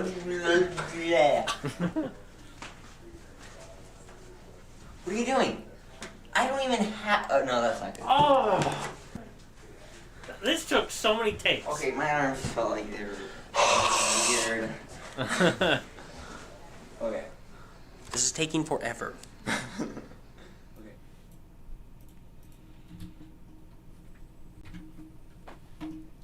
That game was only $20. Yeah.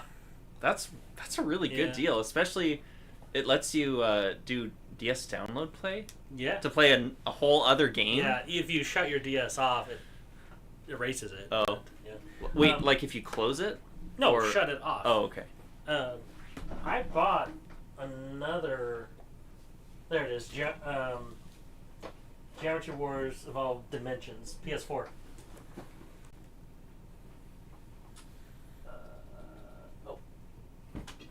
Oh yeah. Mm-hmm. Oh, I remember. Yeah, I remember playing that, like a long time ago.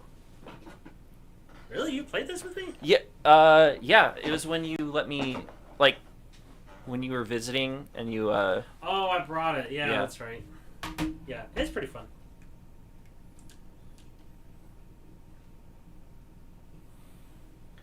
That's probably one of my favorite skits to do. That was really cool. Yeah, the timing on that was really good. Now that you mentioned contraband, I remember my parents smuggling their iPad and MacBook in a school camp out of boredom, in spite of the rules of the trip that forbids those things. Your parents smuggled those in? Wow. Wow. Somebody asked, what happened to my parents? Nothing happened. They're still alive. I just don't live with them anymore. Yeah, you've counted 2 red deaths. Yeah, that's the second time I died. I wonder if there was anybody who had not seen your F-Zero review see that one, and they're like, just so confused. By the way, the skit that y'all did for Geometry Wars review, did you all film that in a school? Oh, it was in our house. Yeah. Except for the car scene. That was obviously in a car. I don't think we used the school again for any. Oh, really? No. Yeah. So. We've been going for like 2 hours 45 minutes. Yeah. I am fine to keep going. I know this is a long stream, but maybe we can go till maybe 15 more minutes. Which yeah. is probably gonna be like 2 more. Top of the hour. Yeah. Are we still in my home state, like where we filmed this? No. And that's not our home state. We don't really have a home state. We moved so many times. Yeah. He was born in a completely different state than I was born in. Yeah. Well, we'll keep going till like we'll say 8 o'clock. So it's probably gonna be about 2 more reviews. Oh yeah. We probably won't get to Anubis. That's way later. Yeah. Alien Syndrome. Is it muted? Yes, it should be. I apologize if it's not.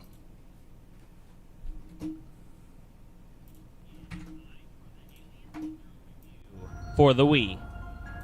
The 2000 version of Alien Syndrome is the sequel to Alien Syndrome developed by Sega in 1987. I've never played the original, so I don't know if it's anything like this one. The story is about... you know what? I really can't say. Why? Because I couldn't even finish the game because of how boring it was. Seriously, after playing the 4th or 5th level, I just couldn't take the torture anymore. What I will say about the story is that you play as Eileen, a lieutenant for the Earth Command who is aboard a spaceship that is riddled with aliens. She is sent to investigate what happened to the ship. As you start out, you get to modify your character. You can select which type of fighter she will be, which all have different attributes and weapons. Once you select your character, you begin the tutorial, which is a part of the main game in the infested ship. Oh my gosh. As you make your way through, you will encounter an infinite amount of aliens to fight. Well, this is only half true. It can be infinite because the aliens respawn like no other. The best way to complete the level is to never go back the way you came, unless you want to constantly fight. Alien Syndrome is a real-time RPG. When you level up, you can add stats to your attributes like strength and dexterity. When you defeat an enemy, it will sometimes drop items that can help you in your quest, such items like parts of body armor and health boxes. There is some strategy in which armor sets you'll want to have on at certain times, because most armor pieces give bonuses to your character's attributes. To help you carry multiple items, you are given a robot called a Scarab, which, like I just said, helps you carry many items for future use. When you get bored with single-player mode, you can switch to a multiplayer co-op mode that supports up to 3 other players. This is by far more fun than just playing the game alone, but nonetheless, it doesn't really make up for the lack of the... what's it called again? Oh yeah, fun factor. I kind of forgot what it was called since I really couldn't find much in this game to call fun. The graphics are decent, nothing really special, but not an eyesore either. Yeah, the I controls remember were very good. Just move with the enemies analog are stick and the just nunchuck, such bullet press B to fire, and aim by pointing the Wiimote They at took the forever screen. to kill. The control scheme is very much like Geometry Wars Galaxies. You can also press C to activate a temporary body shield, which can come in handy. Now, moving and attacking was easy enough, but the camera mechanics were just a joke. To move the camera, you have to twist the nunchuck clock or counterclockwise to get the correct angle that you want. This became so frustrating at times, especially when you're playing multiplayer. It just wouldn't cooperate with us. Another issue was the camera angle. The third-person view is a good idea for this game, but the developers took it too far. The camera is set most of the time so that it's looking directly down on you. I wish the developers created it so that it's looking at you from a 65-degree angle, not a 90. Like I mentioned before, there are so many enemies to fight, and because there's hardly any variety in alien species, the fighting becomes very, very dull. One time I just got so bored and frustrated with it, I dropped both controllers without pausing, went outside, and just took a long breath of fresh air. I came back to find myself dead, of course, but I really couldn't have cared less. Alien Syndrome is a game only for people with a high tolerance level. It does have decent graphics, very good controls, and multiplayer mode was more fun than single-player mode. But the only thing that I found to be awesome about this game was the artwork on the disc. This game is just plain boring. My brother and sister agree that even multiplayer didn't save us from the boredom. The levels look practically the same, there's hardly any variety in species of aliens, and fighting the aliens became dull really fast due to the lack of variety in attacking. Unless you count the combos you can perform with your melee weapon, but... ugh, no thanks. The camera mechanics were crap, and the camera angle was frustrating most of the time. Ugh.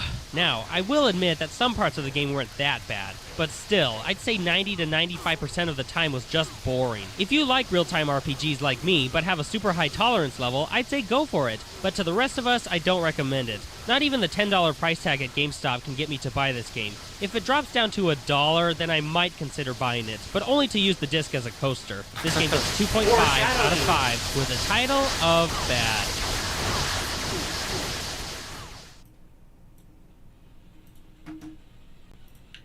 Soul Calibur 2 is next. Yeah, you have to twist the nunchuck. Yes, to change the camera. That I've never seen that before. The melee attacks incorporated nunchuck use. Oh god, what were they? What were they thinking? Tolerance for what? I should have said have a high tolerance, or just high patience. Really, tolerance for bad games. I don't know. Still, $1 for a coaster seems pretty expensive. Yeah. Mario Game Freak, I remember you went to college in Tennessee. I did. I do not live there anymore, of course. But I did. Oh, yeah. Our thoughts on Alien Syndrome now? It's the same. I have never had the urge to go back to it. Yeah, we've never played it since then.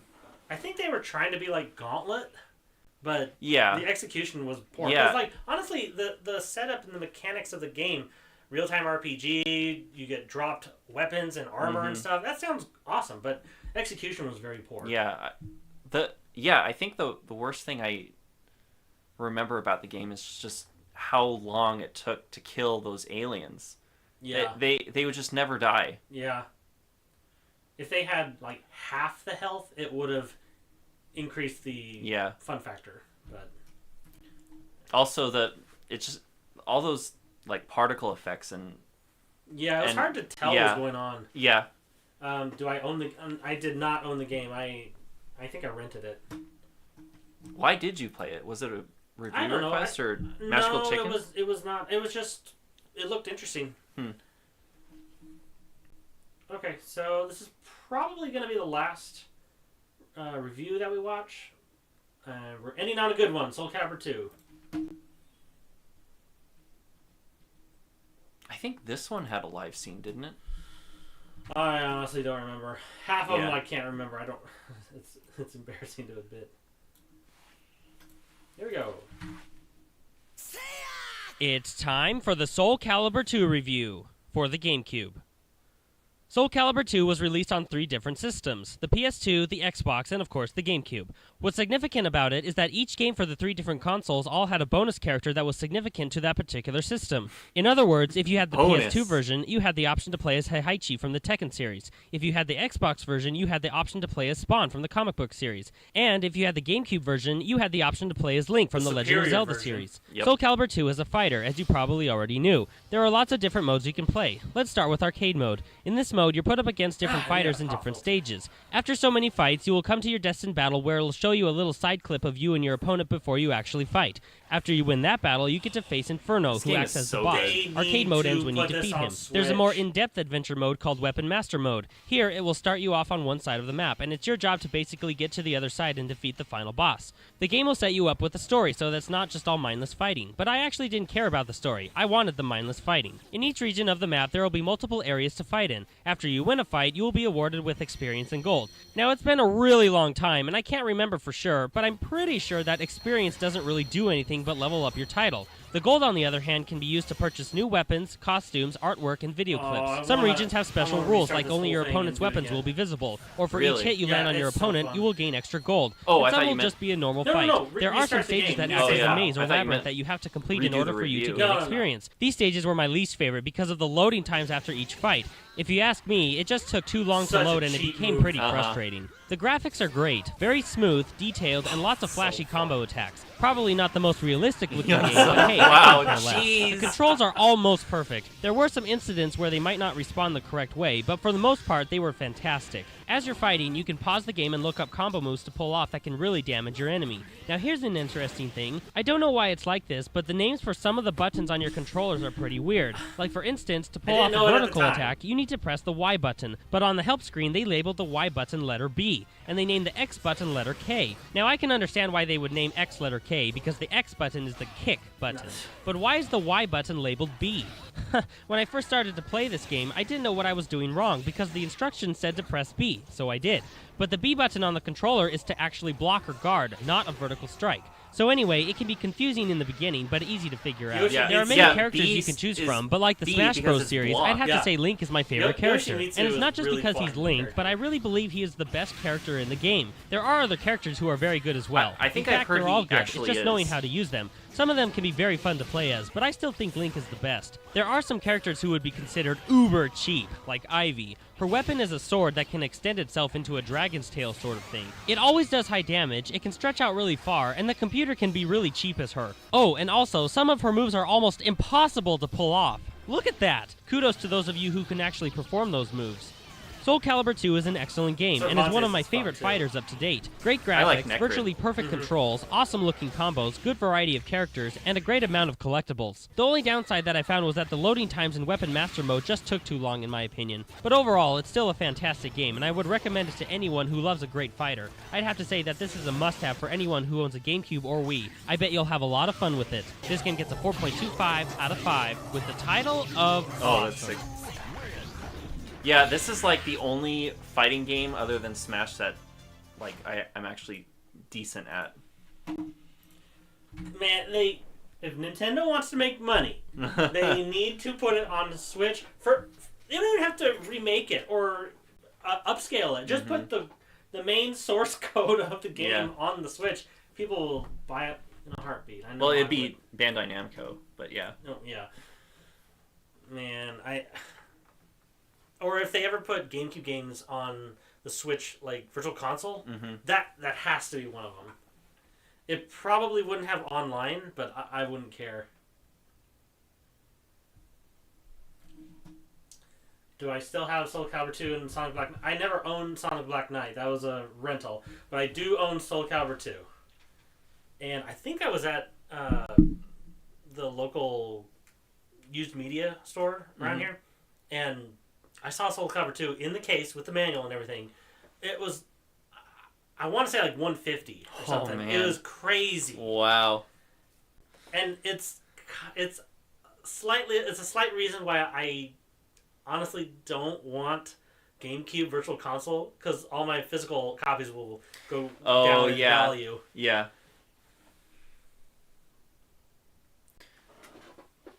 Soul Calibur 2, I definitely remember that the GameKey version, I guess GameCube version, had a link from the... yeah.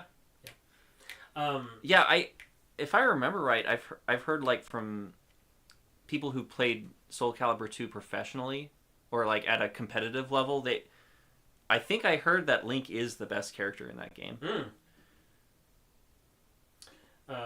Josh Man, where did I rent the games from? Mario Game Freak says GameFly and Family Video. Yeah, both of them. Walk Up. Have I ever played Soul Calibur 6? Yes, I own it. It's do I own the physical one? Yeah. It's pretty fun. Or do I have the digital? I can't remember. Oh, there it is. Yep. I have played it. Definitely not as much as Soul Calibur 2. It's just there's so many other games in the way right now that this takes a long time to master. With all the characters, and the story is pretty long. But I would like to get into it someday and get really good at it. I've seen gameplay of like a tournament. Like I think it was Evo. I think I saw an Evo of Soul Calibur 6, and it's actually really fun to watch. Unfortunately, it doesn't have Link in it. The gimmick character is Geralt from the Witcher series. I've tried Geralt, and I don't know. I don't really like him that much. I like Keelik, and I'm blanking on the name.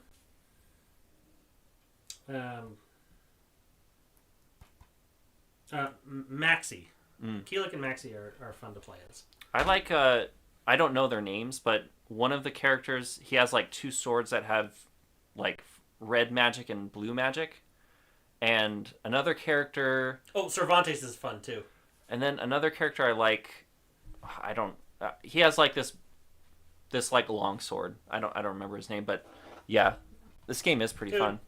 You need to get a PS4. Oh, it's this. Oh no, that's right. It's like it's this character with like this double-edged sword, like one blade on one end, another blade on the other. Oh yeah. He's more like he's like a hybrid sorcerer and knight. Yeah, those characters are fun. Yeah, I don't really know the names, but what I do know is you need to get a PS4 and you need to get Soul Calibur 6 so we can play online, just like the good old days with GameCube local play. And then I'd get Bloodborne as well. Oh yeah. Yeah. Well, anyway. Yeah, I think that's the only reason why I'd ever get a PS4, just to play those two games. Really. Really, this one is on your list. Just so that we can play it. Like, I mean, have you? Well, okay, but like, are you interested in like the Horizon series? I would just play it on my PC. Oh. All right. Well, anyway, we're gonna end it here. We've been streaming for 3 hours, way longer than I expected to. Thank you so much for everybody coming out. I hope you enjoyed this. I know I did. This was really fun. I'm excited for part 3. However, part 3 is... I don't know if I'll be able to do it next weekend. And then the weekend after, definitely not. I'm going on a business trip. Actually, we both are. We're going both on a business trip, coincidentally. So we probably won't be able to do it in 2 weeks. But next week, maybe not. And if we do, I will make another YouTube short announcement. So just be on the lookout for that. If you don't see it, we're not doing it. But I will make a YouTube short for the announcement. So anyway, thanks again for coming out, and we'll see you later. Bye. You have to click end stream. I know.